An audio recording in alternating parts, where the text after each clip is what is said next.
పావురాల దగ్గరికెళ్ళడము and love birds దగ్గరికెళ్ళడము చాలా life threatening అని చాలామంది డాక్టర్స్ చెప్తున్నారు. You being a pulmonologist, what do you want to say? Problem ఏంటంటే దాని యొక్క ఫెదర్స్ అండ్ ఆల్సో దాని యొక్క మోషన్ కూప్ అంటాం. సో దాంట్లో ప్రోటీన్స్ ఉంటాయి.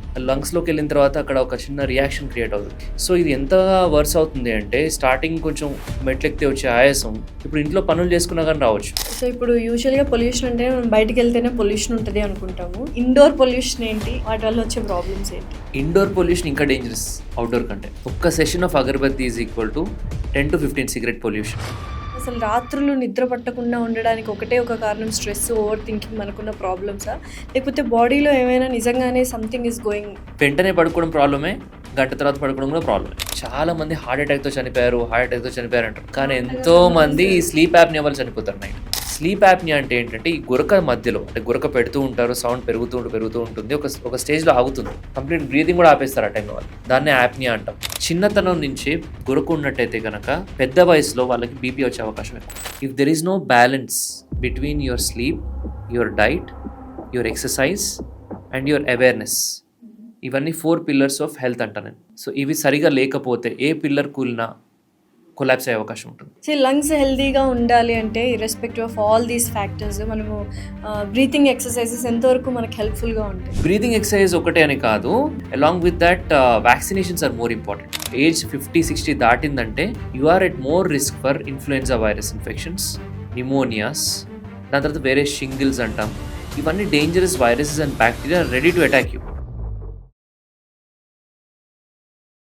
Hello everyone, welcome to game changers with Lasya Reddy. So చాలామందికి చాలా లైఫ్ స్టైల్ డిజార్డర్స్ ఉంటున్నాయి ఈ మధ్య, because of life style changes. కానీ లైఫ్ స్టైల్ ఎలా ఉంటుంది ఏంటి అనేది ఒక ఐడియా లేకుండా, అండ్ గురక పెట్టడం వల్ల ప్రాబ్లం ఏమీ లేదు అనుకుంటారు, సరిగ్గా నిద్ర పట్టకపోవడం వల్ల ఇది కామనేలే అనుకుంటారు, లేకపోతే ఒక సిగరెట్ తాగితే ఏం కాదు అనుకుంటారు, సిగరెట్ బదులు హుక్కా తాగితే ఏం కాదు అనుకుంటారు, అండ్ బర్డ్స్కి ఫీడ్ చేస్తుంటారు.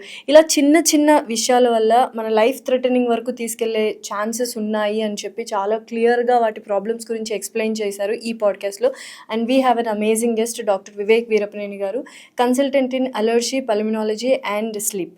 హలో వివేక్ గారు, ఎలా ఉన్నారు? హలో అండి, good. How are you? I'm good, thank you.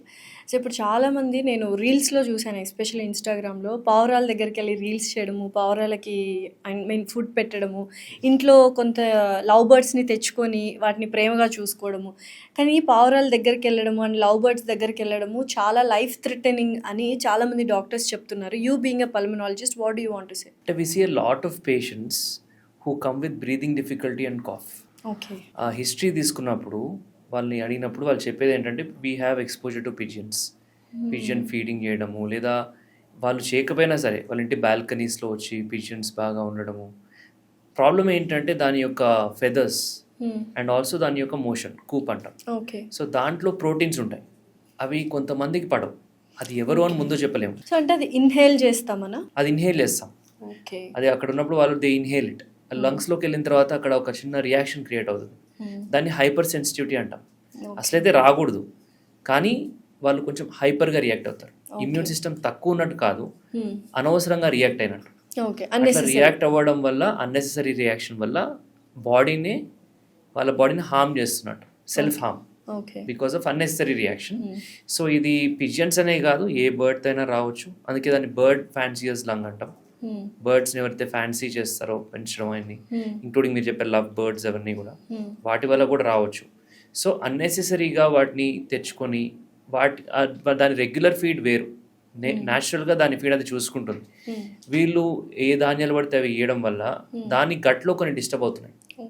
That is not natural food దాన్ని. సో అది న్యాచురల్ ఫుడ్ కాదు కాబట్టి it's causing more problems to humans whenever they are inhaling it. So అన్నెసెసరీగా feed చేయకండి. ఇప్పుడు చాలా మంది యాక్టివిస్ట్ కూడా ఉంటారు, we do it, why you not saying to feed and all that. Like animal lovers చాలా మంది అయిపోయారు. You can love them to an extent. Yes. So if suppose if you have a family member who is suffering with hypersensitivity pneumonitis, you know ఎంత painful.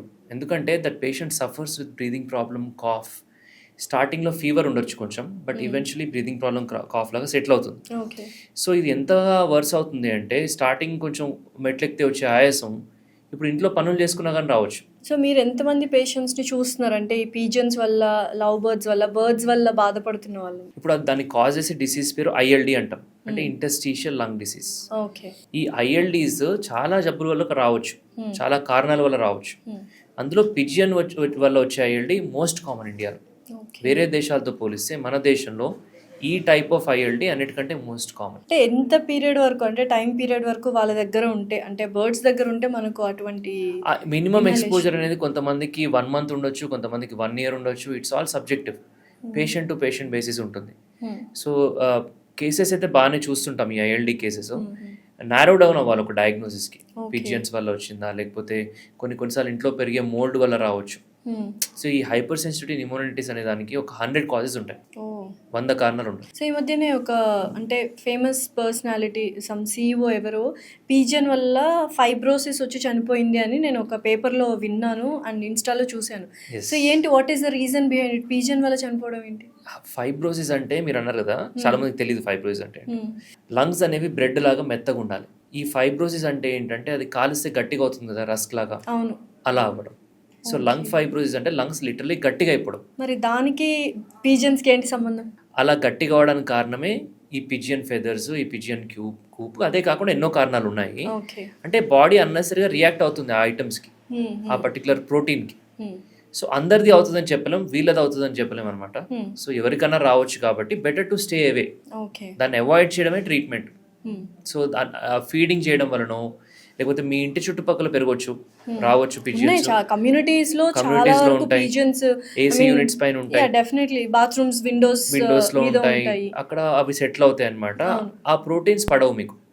So net పెట్టుకోవడం better to secure the area, అవి రాకుండా. ఎందుకంటే ఎవరికి వస్తుందో చెప్పలేం. ఒకసారి start అయితే it's like A chain reaction. Treatment చేస్తే కొంతమంది రెస్పాండ్ అవుతారు, ట్రీట్మెంట్ చేయకపోతే అది క్రానిక్ హైపర్ సెన్సిటివ్ న్యూమోనైటిస్ లాగా మారుతుంది. So what are the dangerous effects we'll see because of this? Lung normal lung ఉండదు, ఇంకా it is replaced by fibrose lung. Okay. ఏదైతే గట్టిగా అయిపోతుందని డిస్కస్ చేశాం కదా, లైఫ్ థ్రెటనింగ్ మరి. అంతే కదా. సో దానివల్ల ఆక్సిజన్ లెవెల్స్ డ్రాప్ అవుతాయి. ఎంత అసలు బాత్రూమ్కి వెళ్ళడానికి కూడా చాలా ఆయాసపడతారు పేషెంట్స్, ఆక్సిజన్ డిపెండెంట్ అవుతారు. అంటే ఇదంతా ఈవెన్చువల్లీ అదే రియలైజ్ అవ్వకుండా అలానే కంటిన్యూ అయితే ఈ ప్రాబ్లమ్స్ వస్తాయి. సో ఇనిషియల్ గా రియలైజ్ అవ్వాలి అంటే what are the signs and symptoms they will be facing? They will face breathlessness and cough. Suppose ఒక ఇంటికి షిఫ్ట్ అయ్యారు, అక్కడ పిజియన్స్ ఉన్నాయి, అది షిఫ్ట్ అయిన కొన్ని మంత్స్లోనో కొన్ని ఇయర్స్లోనో స్టార్ట్ అవుతాయి ఇవన్నీ. సో అది వాళ్ళు గమనించి డాక్టర్స్ అంతా కూడా హిస్టరీ అడిగినప్పుడు చెప్తారు ఇవన్నీ. So it take some time. So దాంట్లో okay we'll get to know, then we'll do some test. దానికి సిటీ స్కాన్స్ అంటాం, చెస్ట్వి. అవి కాకుండా కొన్ని బ్లడ్ టెస్ట్ ఉంటాయి, బ్రీదింగ్ టెస్ట్ ఉంటాయి. లంగ్ ఎంతవరకు డ్యామేజ్ అయిందో తెలుస్తుంది, లంగ్ ఎంతవరకు పనిచేస్తుంది, దాని ఫంక్షన్ ఎట్లుందో కూడా తెలుస్తుంది అనమాట. సో ఇవన్నీ తెలుసుకొని దాని తగ్గట్టుగా ట్రీట్మెంట్ ఇస్తాం. సో ఈ పర్టికులర్ డిసీజ్ అనేది ఇట్స్ ఎ ప్రోగ్రెసివ్ డిసీజ్. దాన్ని బ్రేక్ వేస్తే ఆగుతుంది, లేదు అంటే ప్రోగ్రెస్ అయిపోతుంది ముందుకి.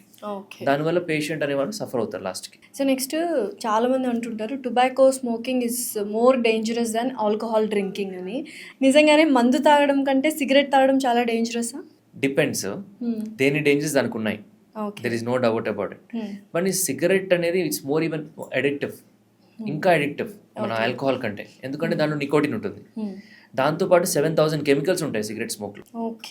Alcohol may not have so many chemicals, but cigarette smoke has those chemicals. అయితే ఇప్పుడు ఓన్లీ స్మోకింగ్ గురించే మాట్లాడుకున్నట్లయితే మనకు బోల్డ్ అన్ని ప్రోడక్ట్స్ అవైలబుల్గా ఉన్నాయి. సిగార్ అని, బీడీ అని, సిగరెట్స్ అని, వేప్స్ అని, హుక్కా అని, ఎలక్ట్రానిక్ వేప్స్ అని, ఇలా ప్రతి ఒక్కటి వచ్చాయి కదా. చాలామంది ఏమంటారంటే వేప్స్ చాలా సేఫ్గా ఉంటాయి, ఎలక్ట్రానిక్ వేప్స్ చాలా సేఫ్గా ఉంటాయి, జస్ట్ ఫ్లేవర్ మాత్రమే ఉంటుంది, హుక్కా తాగుతాం మేము, స్మోక్ చేయము అంటారు. మా ఫ్రెండ్స్ చాలామంది ఉన్నారు. So how dangerous it is? Like cigarette బెటరా, హుక్కా బెటరా? అంటే సైనైడ్ బెటరా లేకపోతే కార్బన్ మోనాక్సైడ్ బెటరా అన్నట్టుంది. ఏదైనా డేంజరస్. ఓకే. సో ఏదైనా ప్రాబ్లమాటికే.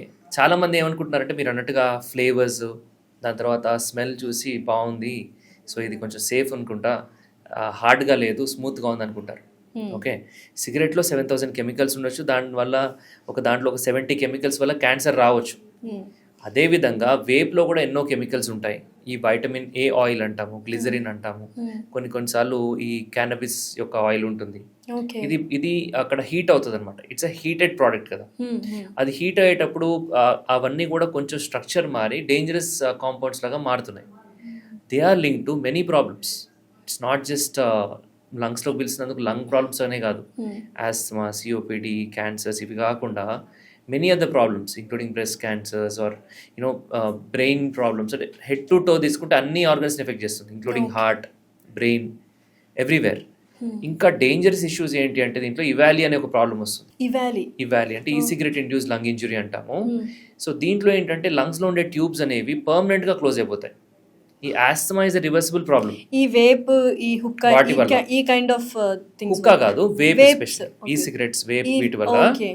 సో అది పర్మనెంట్గా క్లోజ్ అవ్వడం జరుగుతుంది. దానివల్ల ఒక పేషెంట్ లంగ్ ట్రాన్స్ప్లాంట్ వరకు వెళ్ళే అవకాశం ఉంటుంది. ఫారెన్లో చాలా కేసెస్ ఉన్నాయి, ఎందుకంటే అక్కడ ఈ సిగరెట్స్ చాలా ర్యాంపెంట్గా యూజ్ చేస్తారు, ఎస్పెషల్లీ యూకే అంతా కూడా. ఇక్కడ కూడా చాలా మంది ఈ వేప్స్ అంటే చాలా డేంజరస్, అసలు డేంజరస్ కాదు అన్న ఫీల్ లో ఉన్నారు, నార్మలైజ్డ్ థింగ్. అది good marketing by tobacco industry, అంటే ఆల్టర్నేటివ్ కోసం. ఎస్, And సిగరెట్ ఇంకొకటి మానేయడం కోసం ఆల్టర్నేటివ్ గా ఈ వేప్స్ తీసుకుంటున్నారు, but they are more dangerous. More dangerous. EVALI అనే ఒక ప్రాబ్లమ్ వస్తుంది. తర్వాత పాప్కార్న్ లంగ్ అంటాం, గట్టిగా అయిపోతుంది లంగ్ అంతా కూడా. వీళ్ళకి కూడా ట్రాన్స్ప్లాంట్ తప్ప వేరే ఆప్షన్ ఉండదు. సో సిగరెట్ కంటే కూడా ఈ సిగరెట్ ఇంకా డేంజరస్ నన్ను అడిగితే. షార్ట్ పీరియడ్లో ఎక్కువ డ్యామేజ్ చేస్తుంది. అలా అని చెప్పి అందరికీ చేస్తుంది అంటే కాదు, అక్కడే ప్రాబ్లం.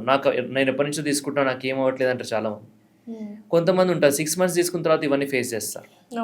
సో వాళ్ళు ఎవరు వచ్చి బయటికి చెప్పరు కదా ఇలా అయినట్టు. సో ఇవన్నీ కూడా పేపర్స్లో ఉంటాయి అనమాట, సైంటిఫిక్ స్టడీస్లో. ఈ cigarettes are equally dangerous. They are colourful, trendy and స్లీక్గా ఉన్నంత మాత్రం సేఫ్ అని కాదు. అన్నెసరీగా వాటికి వెళ్ళి అడిక్ట్ అవ్వకండి, ఎందుకంటే you can get addicted to that also. దాంట్లో కూడా నికోటినే ఉంటుంది. సో నికోటిన్ ఫ్రీ ఉన్నా సరే ఏదో ఒక కెమికల్ లోపలికి వెళ్ళడం వల్ల it is causing lot of damage. And నేను ఎక్కడో విన్నాను 1 hookah puff is equal to 100 cigarette smoking అని. Is it true? Yes, smoking 1 session of hookah equal to smoking 100 cigarettes. It's very dangerous. So hookah అనేది సిగరెట్ కంటే కూడా అన్ని రెట్లు డేంజరస్ అనమాట. వాళ్ళకే కాదు, పక్కన ఉన్న వాళ్ళకి. హుక్కా సెషన్ అంటే ఒక 10 మంది కూర్చొని చేస్తుంటారు. కొంతమంది అందులో ప్యాసివ్ స్మోకర్స్ ఉంటారు, అంటే అబ్బా నేను హుక్కా తాగను, ఏం తాగను, వెరీ హెల్దీ అనుకుంటారు. అలాంటి వాళ్ళకి చాలా డేంజర్ అని విన్నాను. దే ఆర్, మరి వాళ్ళు కూడా ఈక్వల్ గా పీలుస్తున్నారు కదా అక్కడ కూర్చుని. వీళ్ళు పీల్చి వదిలేస్తారు, వీళ్ళకి ఫిల్టర్ కూడా ఉండదు కదా, ఉండదు. సో వీళ్ళకి ఆ ప్రాబ్లమ్స్ అన్ని రావచ్చు అనమాట. సో సెకండ్ హ్యాండ్ స్మోక్ అంటాం దీన్ని. సో ప్రైమరీ స్మోకింగ్ కాకుండా సెకండ్ హ్యాండ్ స్మోకింగ్. మళ్ళీ అవంతా స్మోక్ అంతా బట్టలు కత్తుకోవడం, హెయిర్ కత్తుకోవడం, అది ఇంటికి వెళ్ళిన తర్వాత పిల్లలు మన దగ్గరకు వచ్చి హక్ చేసుకోవడం, అప్పుడు అది వాళ్ళకి వచ్చే థర్డ్ హ్యాండ్ స్మోక్ అంటాం. సో ఇన్ని డేంజర్స్ ఉంటాయి అనమాట. సో ఫస్ట్ హ్యాండ్ స్మోక్ అంటే స్మోకర్స్ వాళ్ళు, సెకండ్ హ్యాండ్ అంటే passive smokers, third hand smoke. So ఈ కేసెస్ చూసారా చిల్డ్రన్ లో? చాలా మంది పిల్లలకి ఆస్మా వస్తుంది. ఫాదర్స్ యూజువలీ ఇంట్లో ఈ మధ్య చేయట్లేదేమో ఎవరు, కానీ బాల్కనీస్లో లేకపోతే వాష్రూమ్స్లో స్మోక్ చేస్తారు కదా, ఆ పార్టికల్స్ అక్కడ వెళ్ళిపోతాయి అనుకుంటారు, ఎగ్జాస్ట్ ఫ్యాన్స్ అట్లా అక్కడ ఉంటాయి. They settle there. సో వెళ్ళగానే ఫస్ట్ ఎగ్జాస్ట్ ఫ్యాన్ వేసి సిగరెట్ ఆన్ చేస్తారు బాత్రూమ్ కి. సో ఇదేంటంటే పోతుంది అనుకుంటాం, కానీ those particles are lingering around. ఎంతో కొంత ఇన్హేల్ చేస్తారు పిల్లలు అక్కడ ఉంటే కనుక. సో దానివల్ల వాళ్ళకి ఆస్తమా వస్తుంది. అండ్ సిఓపిడి అని ఒక లంగ్ డిసీజ్ ఉంటుంది, దానికి కూడా ఇది ఒక పునాది. చిన్నప్పటి నుంచి సిగరెట్కి ఎక్స్పోజ్ అవ్వడం. ఆల్రెడీ ఎయిర్ పొల్యూషన్ చాలా ఉంది బయట. హైదరాబాద్లో AQI is around 125. That is almost equal to smoking 6 to 7 cigarettes. Already we are all expose to lot of smoke. నిజమా? హైదరాబాద్ లో, ఢిల్లీలో ఒకటే పొల్యూషన్, ఢిల్లీలో అయితే ఆల్మోస్ట్ 1 to 2 packs. సో అంటే ఇది క్యాలిక్యులేషన్, ఇది నేను చెప్పడం కాదు, స్టాట్స్ ప్రకారం, స్టాటిస్టిక్స్ ప్రకారం. బేసికలీ ఒక 24 PM 2.5 micrograms is equal to 1 cigarette. అంటే ఇప్పుడు మనందరము 5 to 6 సిగరెట్స్ తాగుతున్నట్టేనా పొల్యూషన్ వల్ల? ఇండోర్ ఉంటే అట్లా కాదు కదా, అవుట్డోర్. ఎవరైతే బాగా ఫీల్డ్ లో ఉంటారో, ఎవరైతే బాగా ట్రావెల్ చేస్తారో, they tend to have more problems, more respiratory problems, early COPDs. COPD అనేది మనం మూవీస్ ప్లే చేసే ముందు వస్తుంది కదా, ఎంఫసిమా తగ్గుతూ ఉంటారు. సో ఆ ప్రాబ్లం అనమాట. సో అది ఇంతకుముందు 50s 60s లో చూసేవాళ్ళం, ఇప్పుడు 30s 40s లో చూస్తున్నాం. You can see almost 10 to 20 years వయసు తక్కువ వాళ్ళకు కూడా సిఓపిడి అనే జబ్బు చూస్తున్నాం అనమాట. అంటే ఇర్రివర్సిబుల్ డ్యామేజ్ చేస్తుంది లంగ్స్కి. ఏది పొల్యూషన్, ఈ PM 2.5 particles, PM 10 particles, sulphur dioxides అని, దాని తర్వాత డిఫరెంట్ కెమికల్స్ వల్ల ఓవరాల్గా. ఇవే కాకుండా రబ్బర్ పార్టికల్స్ కూడా ఉంటాయి రోడ్స్ మీద, టైర్స్ నుంచి వస్తుంటాయి, కంటికి కనపడవు ఇవన్నీ కూడా. So all these are harming us. Cities లో ఉండే వాళ్ళకి ఎక్కువ ప్రాబ్లం ఇవన్నీ, అర్బన్ పాపులేషన్ కి. ఇప్పుడు చాలా మంది మేము ఏసీ కార్ లో వెళ్తున్నాము, మాకు పొల్యూషన్ రాదు అనుకుంటారు. Is it true? అంటే ఫిల్టర్స్ ఉంటాయి కదా, they are better than people going on bike. Okay. ఇప్పుడు కార్లో ట్రావెల్ చేస్తున్నారు మీరు, ఒకసారి విండో కిందకని ట్రావెల్ చేయండి, డిఫరెన్స్ తెలుస్తుంది. ఒకసారి బైక్ లో ట్రావెల్ చేయండి, you will notice even more smell. అవును. హైదరాబాద్లో 20 years బ్యాక్ అట్లా లేకపోతుండే. So it is even more today. It will increase in future also. So ఇప్పుడు ఏంటి సొల్యూషన్ ఏంటి? మనము ఇంకా రోడ్ల మీద నడవకుండా ఉండడం ఇప్పుడు అంటే చైనా, ఇంపాసిబుల్. చైనా బీజింగ్ ఉంది, దే హ్యాడ్ సిగ్నిఫికెంట్ పొల్యూషన్. ఎప్పుడు చూసినా మస్క లాగానే కనిపించేది స్కై. ఇప్పుడు ఇట్స్ డిక్రీజ్ సిగ్నిఫికెంట్లీ. ఎందుకంటే they encourage more plantation, more afforestation. అంటే డిఫారెస్టేషన్ కదా, నేను నరకడం కాకుండా పెంచడం మొక్కల్ని. బిల్డింగ్స్ పైన ఓకే గ్రీన్ రూఫ్స్ అని, ఎలక్ట్రిక్ వెహికల్స్ వాడడం, సోలార్ ఎక్కువ యూజ్ చేయడం. India is also going towards that. But already ఇప్పుడు పిల్లలకి డ్యామేజ్ అవుతున్నట్టే కదా, ఒక చిన్న బేబీ కూడా ఆ పొల్యూషన్ గాలే పిలుస్తుంది. So if you can purchase one, better to take one air purifier in the house. Polluted ఏరియాలో ఉంటే బయటికి వెళ్ళి మాస్క్ వేసుకోవాలి. మీరు అడిగారు ఏం చేయాలి అని. 3-ply surgical mask, 4-ply surgical mask, ఇంకా N95 మాస్క్ వేసుకుంటే ఆల్మోస్ట్ 95% ఫిల్టర్ అయినట్టే. సో ప్రికాషన్స్ తీసుకుంటే ఓకే. ప్రికాషన్స్ తీసుకోకుండా బ్లైండ్గా టేక్ ఇట్ ఫర్ గ్రాంటెడ్గా ఉంటే ఏదో ఒక ప్రాబ్లం అనేది వచ్చే అవకాశం అందరికీ అని కాదు, కొంతమందికి, ఎస్పెషలీ ఎవరికైతే family history of allergies, family history of asthma, more easily prone to lung diseases. చిన్నప్పటి నుంచి ఇన్ఫెక్షన్స్ వస్తాయి, లంగ్ ఇన్ఫెక్షన్స్ ఈజీగా, అంటే వాళ్ళు తొందరగా ఎఫెక్ట్ అవుతారు. సిఓపిడి లాంటి డేంజరస్ డిసీజెస్ వచ్చే అవకాశం ఉంటుంది, ఇంక్లూడింగ్ ఐఎల్డి ఆల్సో. ఇందాక డిస్కస్ చేశాం కదా, ఐఎల్డి కూడా రావచ్చు వాళ్ళకి. సో చాలా మంది నేను రోజుకి 2 సిగరెట్సే తాగుతాను, 2 ప్యాక్స్ కదా 2 సిగరెట్సే తాగుతాను, దానివల్ల ఎప్పటికో వస్తుందిలే ప్రాబ్లం అంటారు. నిజంగా ఒక్క సిగరెట్ తాగిన వాళ్ళకి కూడా ఎంత డేంజరస్ ఉంటుంది అండ్ డిఫరెన్స్ ఏమైనా ఉంటుందా? నిజంగానే ఒక సిగరెట్ తాగితే తక్కువ డేంజరస్, ఒక సిగరెట్ ప్యాక్ తాగితే ఎక్కువ డేంజరస్ అనేది? డేంజర్ ఈజ్ ఆబ్వియస్లీ అంటే డైరెక్ట్లీ ప్రపోర్షనల్. ఎంత తీసుకుంటే అంత డేంజరస్. కానీ తక్కువ తీసుకున్న వాళ్ళకి డేంజర్ లేదు అని లేదు. తక్కువ తీసుకున్నా కానీ రావచ్చు, బట్ ఎక్కువ తీసుకున్న వాళ్ళకి వచ్చే అవకాశం ఎక్కువ. సో ఇలాంటి వాళ్ళు చైన్ స్మోకర్స్ అబ్రప్ట్ గా మానేస్తే మాకేదో అయిపోతుంది అన్న ఫీల్ లో వాళ్ళు స్లోగా గ్రాడ్యువల్ గా డిక్రీజ్ చేయాలి అనుకుంటారు. అదేంటి? వాళ్ళు ఆపుదాం అనుకుంటారు కానీ పక్కన వాళ్ళు చెప్తారు ఇలాంటివి.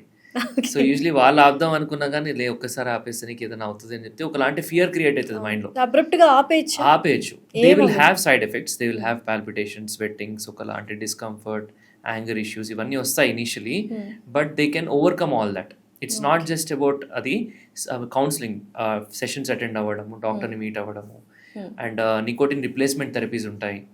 సో ఆ నికోటిన్ రిప్లేస్మెంట్ థెరపీస్ స్టిక్కర్స్ రూపంలో ఉంటాయి, గమ్స్ రూపంలో ఉంటాయి, టాబ్లెట్స్ రూపంలో ఉంటాయి, ఫార్మకలాజికల్ మాలిక్యూల్స్ అంటే టాబ్లెట్స్ అవన్నీ కూడా అవైలబుల్ ఉన్నాయి. So it's all about willing to take help, it's all about willing to quit. First ఆ పర్సన్కి లోపల నుంచి ఉండాలి నేను ఆపాలి అని, అప్పుడు ఆపగలుగుతారు. బయట నుంచి ఎవరో ఫోర్స్ చేసింది అయితే అది జరగదు. అది ముందే చెప్తాం, whenever patient comes, if they really want to quit they will do it. So all kinds of smoking is very dangerous. Any kind of smoke, బీట్, హుక్కా, బీడీ, అంటే సిగరెటే ఇప్పుడు ఈ హుక్కా, బీడీ, సిగార్ కంటే ఇంకొంచెం సేఫర్ చెప్పాలంటే. ఎందుకంటే బీడీలో ఫిల్టర్ లేదు, సిగార్ ఇంకా ఎక్కువ క్వాంటిటీ ఆఫ్ టార్ ఉంటుంది, ఎక్కువ నికోటిన్ ఉంటుంది, ఎక్కువ కెమికల్స్ ఉంటాయి. అండ్ హుక్కా అయితే చెప్పాము 100 సిగరెట్లని. ఓకే, దాంతోపాటు ఇప్పుడు మన ఇంకోటి ఏంటి, vape is also dangerous, which is not a safer alternative. So don't fall for the trap. So any kind of smoke is dangerous for your lungs. Your self polluting. Already ఉన్న pollution 90s లో, 80s లో, 50s లో ఇంత pollution లేదు, అసలు పొల్యూషనే లేదేమో 50s లో. Okay, అప్పుడు స్మోక్ చేసే వాళ్ళకి అదొక్కటే ప్రాబ్లం. ఇప్పుడు ఆల్రెడీ మనము పొల్యూషన్ పిలుస్తున్నాం. AQI వాస్ మేబీ 10, ఇప్పుడు 120, 150, కొన్ని ఏరియాస్ 200 కూడా ఉంటుంది.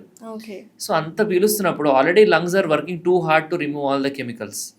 మళ్ళీ ఇవన్నీ తీసుకోవడం వల్ల దాని తొందరగా ఎగ్జాస్ట్ అయిపోతుంది. సో లంగ్స్ హెల్దీగా ఉండాలి అంటే irrespective of all these factors మనము బ్రీతింగ్ ఎక్సర్సైజెస్ ఎంతవరకు మనకు హెల్ప్ఫుల్గా ఉంటాయి? బ్రీతింగ్ ఎక్సర్సైజ్ ఒకటే అని కాదు, wearing mask is also important if you're living in urban area. Breathing exercise అంటే ఇప్పుడు అందరూ అదే చెప్తారు. సో అన్ని చేసుకోవచ్చు. You can watch some videos and follow that. Along with that vaccinations are more important. Vaccinations ఉన్నాయా లంగ్స్కి? ఇప్పుడు ఎవరికైతే ఎఫెక్ట్ అయ్యే ఛాన్స్ ఉంటుందో, చిన్న పిల్లలకి వ్యాక్సిన్స్ ఇస్తాం కదా మనం. మన ఇండియన్ ప్రోగ్రామ్లో ఆల్మోస్ట్ ఒక 10 to 15 వ్యాక్సిన్స్ ఉంటాయి పిల్లలకి, మేబీ మోర్ దాన్ దట్. పెద్దవాళ్ళకు ఒక ప్రోగ్రామ్ కూడా లేదు. సో ఈ వ్యాక్సిన్ వేసుకోమని చెప్పేవాళ్ళు కూడా లేరు. అలా అని చెప్పి వ్యాక్సిన్ వేసుకోవద్దా అంటే అలా కాదు, చాలా guidelines worldwide vaccines వేసుకోవాలి. ఏజ్ 50-60 దాటిందంటే you are at more risk for influenza virus infections, pneumonias, దాని తర్వాత వేరే షింగిల్స్ అంటాం. ఇవన్నీ dangerous viruses and bacteria ready to attack you. So immune system అనేది ఏంటంటే ఒక బెల్ షేప్ కర్వ్ లాగా ఉంటుంది అనమాట. ఓకే. సో చిన్నప్పుడు వీక్ ఉంటుంది, మధ్యలో స్ట్రాంగ్ ఉంటుంది, మళ్ళీ 60+లో మళ్ళీ వీక్ అవుతుంది. ఓకే. అప్పుడు కూడా అవసరం కదా వ్యాక్సిన్స్ అనేవి. సో ఈ అడల్ట్ వ్యాక్సినేషన్ మీద మనకి అవేర్నెస్ లేదు. ఓకే. ఇప్పుడు నేను చెప్తే విని వేసుకునే వాళ్ళు చాలా మంది ఉన్నారు, కానీ చెప్పేవాళ్ళు లేరు. Definitely. Okay, so awareness is more important as we don't have a national programme. దానికి సెపరేట్ అంటూ ఒక ప్రోగ్రామ్ లేదు. కొన్ని కంట్రీస్ లో ఉంటుంది. ఇప్పటిదాకా తెలియదు అడల్ట్ వ్యాక్సిన్స్ ఉన్నాయి అని. సో ఏజ్ తర్వాత after 50 we can take. International guide line 60+ any country.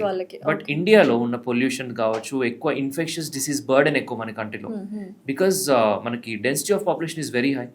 Highest population మన కంట్రీలోనే ఉంది.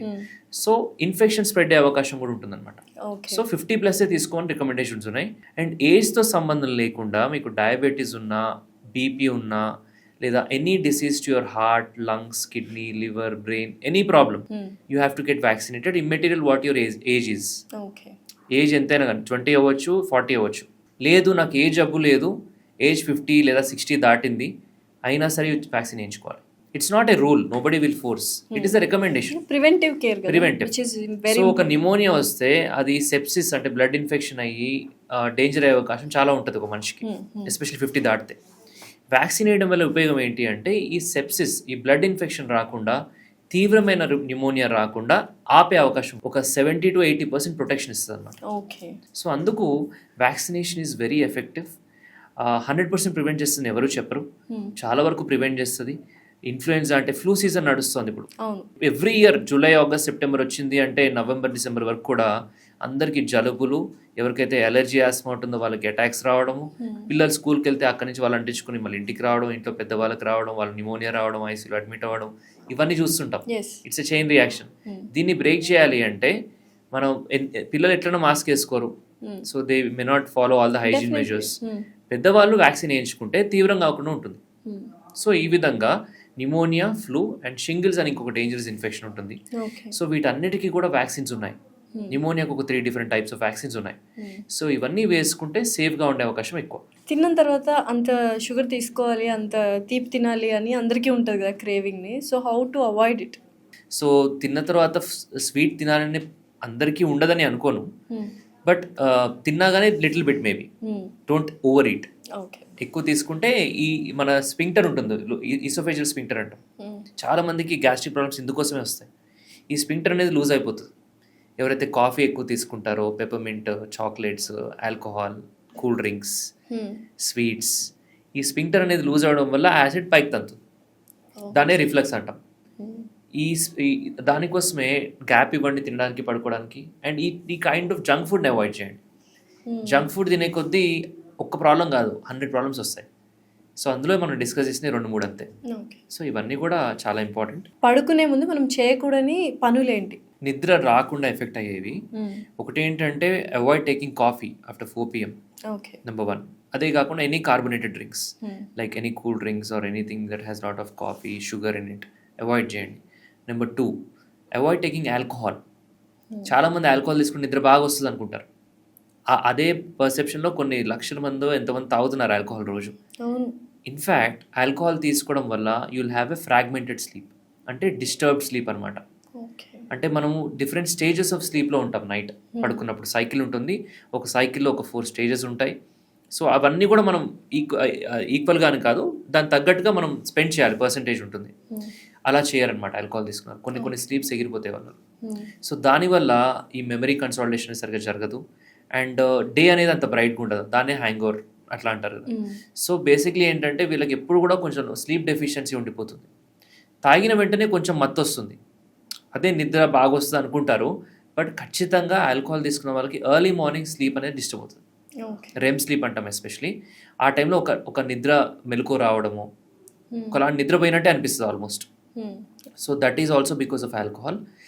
హాట్ వాటర్ బాత్, చాలా వేడి నీళ్ళతో స్నానం చేసినా వెంటనే పడుకుంటే నిద్ర రాదు. ఎందుకంటే స్లీప్ అనేది it's a cool phase.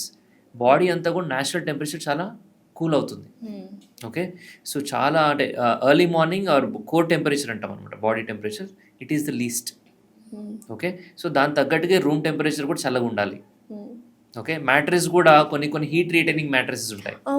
So వాటి వల్ల కూడా నిద్ర డిస్టర్బ్ అవుతుంది, ఎంత వేడిగా అనిపిస్తుంది. సో వేడిగా ఉండకూడదు. So it should be cool the room and of course bright light వల్ల కూడా నిద్ర డిస్టర్బ్ అవుతుంది, ఈ నాయిస్ వల్ల కూడా నిద్ర డిస్టర్బ్ అవుతుంది. సో ఇట్లా డిఫరెంట్ ఫ్యాక్టర్స్ వల్ల స్లీప్ అనేది ఎఫెక్ట్ అవుతుంది. సో ఇవన్నీ లేకుండా ఒక పర్టికులర్ స్లీప్ రొటీన్ సెట్ చేసుకొని ఎవ్రీడే అలా ఉండేలా చూసుకోవడం ఇట్స్ ద సేఫెస్ట్ వే. అందరికీ కుదరకపోవచ్చు, బట్ మ్యాక్సిమం అట్లీస్ట్ పిల్లలకి చేయండి ఇలాగా. At least do it for your kids. అలా వదిలేయకుండా వాడు ఎప్పుడు పడుకుంటే అప్పుడు పడుకుంటాడులే, టీవీ చూస్తాడు 10 వరకు 11 వరకు, అలా కాకుండా ఒక రొటీన్ సెట్ చేసి 8:30 వరకు పడుకోబెట్టేసేయండి, maximum 9. So they will have good night sleep and they will have a bright day. Otherwise the day will be dull and lazy. So ఇప్పుడు యూజువల్గా పొల్యూషన్ అంటే మనం బయటికి వెళ్తేనే పొల్యూషన్ ఉంటుంది అనుకుంటాము, ఆ పార్టికల్స్ కానీ అవి కానీ ఇంటి వరకు వచ్చేస్తూ ఉంటాయి. సో ఇండోర్ పొల్యూషన్ కూడా ఏమైనా ఉంటుందా? దానికి మనము ఇప్పుడు కొత్తగా ఇంటీరియర్ డిజైనర్స్ ఉన్నట్టు ప్లాంట్స్కి కూడా డిజైనర్స్ ఉన్నారు ఇంట్లో, to avoid pollution or to increase the oxygen. So ఏంటి ఇండోర్ పొల్యూషన్ ఏంటి, వాటి వల్ల వచ్చే ప్రాబ్లమ్స్ ఏంటి? ఇండోర్ పొల్యూషన్ ఇంకా డేంజరస్ అవుట్డోర్ కంటే.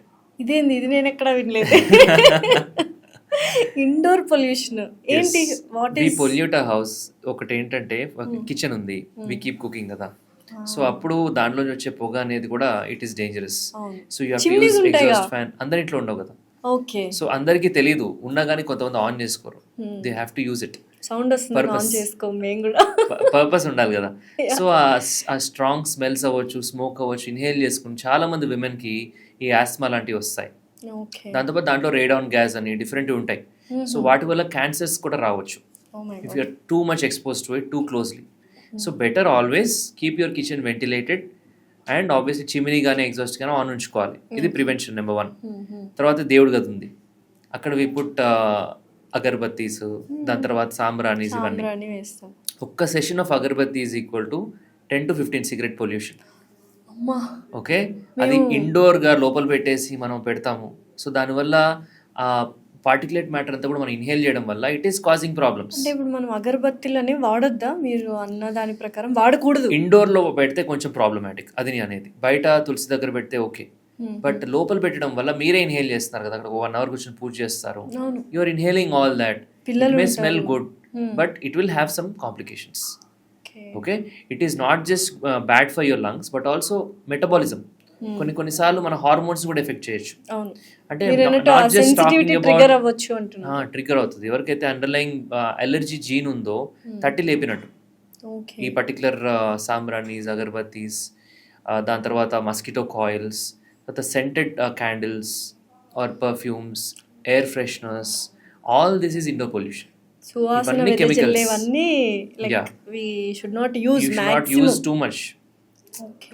use too much and ఎంతో కొంత ఎవరికైతే ప్రాబ్లం ఉంటుందో వాళ్ళకి ఇబ్బంది, ఎవరికైతే అండర్లైన్ అలర్జీస్ ఉంటాయో అంటే ఎఫెక్ట్ అయ్యే తత్వం సెన్సిటివ్ గా ఉండే లంగ్స్ కి problem. And we never know కదా ఎప్పుడు ఎవరు అలర్జిక్ అయిపోతారో అని ఇన్ ద ప్రాసెస్. జీన్స్ లో ఉంటుంది ఎక్కడో. So it's all about a trigger. Trigger అయిన తర్వాత ఇట్స్ లైక్ స్విచ్ ఆన్ అయిన తర్వాత ఆఫ్ చేయడం కష్టం. So it's like a chain reaction మళ్ళీ. So better to avoid. Prevention is always better than cure. Mild ఓకేనా, లైక్ న్యాచురల్ వేలో కొన్ని యూస్ చేస్తూ ఉంటారంటారు కదా. Any kind of perfumes or whatever, any kind of smell, smoke or dust can trigger allergic reactions. Better to avoid especially if you are sensitive. Okay, that is number 1. Number 2 వచ్చేసి ఈ kitchen అని చెప్పాను. తర్వాత number 3 dust. Dust itself is a huge pollution. Obviously. Okay, అది curtain dust అవ్వచ్చు, bedroom bedsheets dust అవ్వచ్చు, అట్లా any kind of dust will cause pollution. ఇంకేమైనా ఉన్నాయి ఇండోర్ పొల్యూషన్? ఈ సెంట్స్, పర్ఫ్యూమ్స్, అగరబత్తులు ఈ కాకుండా ఇండోర్ డస్ట్ ఉంటుంది. డస్ట్ ఫ్రమ్ కబర్డ్స్ కావచ్చు, లేకపోతే బెడ్స్ అండ్ కర్టెన్స్ అన్ని కూడా they are going to effect your mind. అంటే రీసెంట్ స్టడీ ఒకటి వచ్చింది ఏంటంటే if you're cleaning your house too much, using all the chemicals, dusting too much, you're actually inhaling lot of pollution which is equal to 20 cigarettes per day. So అతి శుభ్రం 20 cigarettes per day. ఎక్కువగా ఇల్లు clean చేసినా కూడా అంటే ఎప్పుడు dust తోనే ఉన్నట్టు కదా. అంతే, డస్ట్ అక్కడ ఉంది అంటే దాన్ని సెటిల్ అయింది, దాన్ని తడిగొడుతూ తుడవడం వేరు. లేదు, దాన్ని వెళ్ళి సస్పెండ్ చేస్తాం ఎయిర్ లో, మనం డిస్టర్బ్ చేస్తాం. You are inhaling it with chemical as well. ఒక కెమికల్ తో మనం కోలిన్ ఇవన్నీ యూస్ చేస్తాం. సో ఇవన్నీ ఏంటంటే నేను చెప్పడం కాదు, స్టడీస్. సో ఇదంతా కూడా బయటపడతాయి. సో ఆ విధంగా అవాయిడ్ చేయడం బెటర్ అనమాట ఇవన్నీ. అయితే ఈ పాడ్కాస్ట్ చూసిన తర్వాత మేము ఇల్లు క్లీన్ చేయకూడదు, అగరబత్తులు పెట్టకూడదు, సెంట్లు పెట్టకూడదు, సిగరెట్లు తాగని వాళ్ళ దగ్గర అసలు ఉండకూడదు, అన్ని ఇంకా ఆల్మోస్ట్ ఎవ్రీథింగ్. అంటే క్లీన్ చేయకూడదని కాదు, ఇట్స్ లైక్ ఎక్కువ డస్ట్ అదే లేసేలాగా చేయొద్దు అని చెప్తున్నాను. అతి పరిశుభ్రత అవసరం మేబీ లేదు. Just with wet this thing అప్పుడు డిస్పర్స్ అవుతుంది, అది గాల్లోకి రాదనమాట. సస్పెండ్ అవడం వల్లే పీలుస్తాం కదా, ఓకే అలా ఎక్కువ లేవకుండా చూసుకోవాలి డస్ట్ అనేది. సో ఎనీవే ఇవన్నీ కూడా ఇండోర్ పొల్యూషన్ చాలా ఎక్కువ మనకి, ఓకే. దానివల్ల కూడా ఇండోర్ లో ఉండే పీపుల్ ఎస్పెషల్లీ పిల్లలు కూడా ఎక్కువ ఎఫెక్ట్ అవుతారు. సో అలర్జీస్ అంటే యూజువల్గా కొంతమందికి పాలు పడవు, లేకపోతే పీనట్స్ పడవు అంటుంటారు, అండ్ డస్ట్ అలర్జీ వస్తుందంటారు. ఈ అలర్జీస్ కనుక్కోవడం ఎలాగా? వెరీ గుడ్ క్వశ్చన్ అండి. కామన్ ప్రాబ్లం ఎలర్జీస్ అనేది అందరి ఇంట్లో ఏదో ఒక రూపంలో బయటపడుతుంది. సో చిన్నప్పటి నుంచి మొదలు పెడితే పెద్ద వరకు ఎవరికైనా రావచ్చు. అది స్టార్ట్ అవడం పిల్లల్లో యూజువల్లీ స్కిన్ ఎలర్జీస్ లాగా స్టార్ట్ అవుతాయి. ఎలర్జీ అనేది ర్యాషెస్, ఓకే, హ్యాండ్స్ పైన, నెక్ పైన, ఫేస్ పైన, స్కాల్ప్ పైన ఎక్కడైనా రావచ్చు.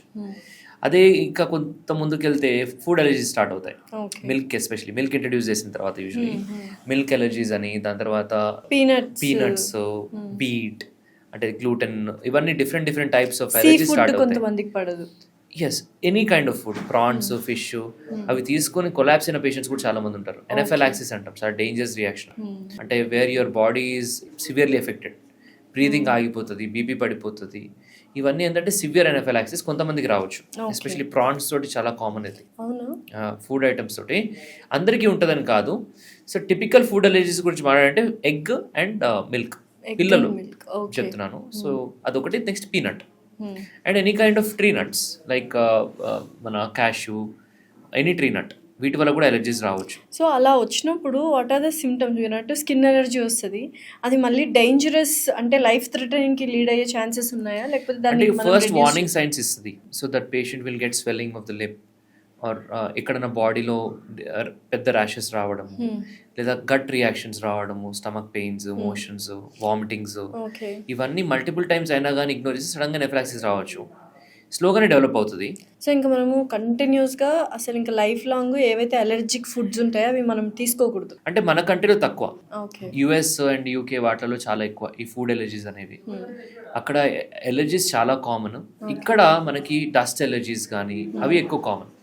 ఫుడ్ ఎలర్జీస్ కూడా ఉన్నాయి చాలా మందికి. సో ఈ ఫుడ్ ఎలర్జీస్ కి ట్రీట్మెంట్ అనేది ఉంది.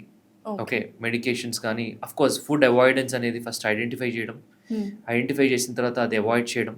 ఈ ఐడెంటిఫై ఎలా చేస్తాము? There are some skin prick test.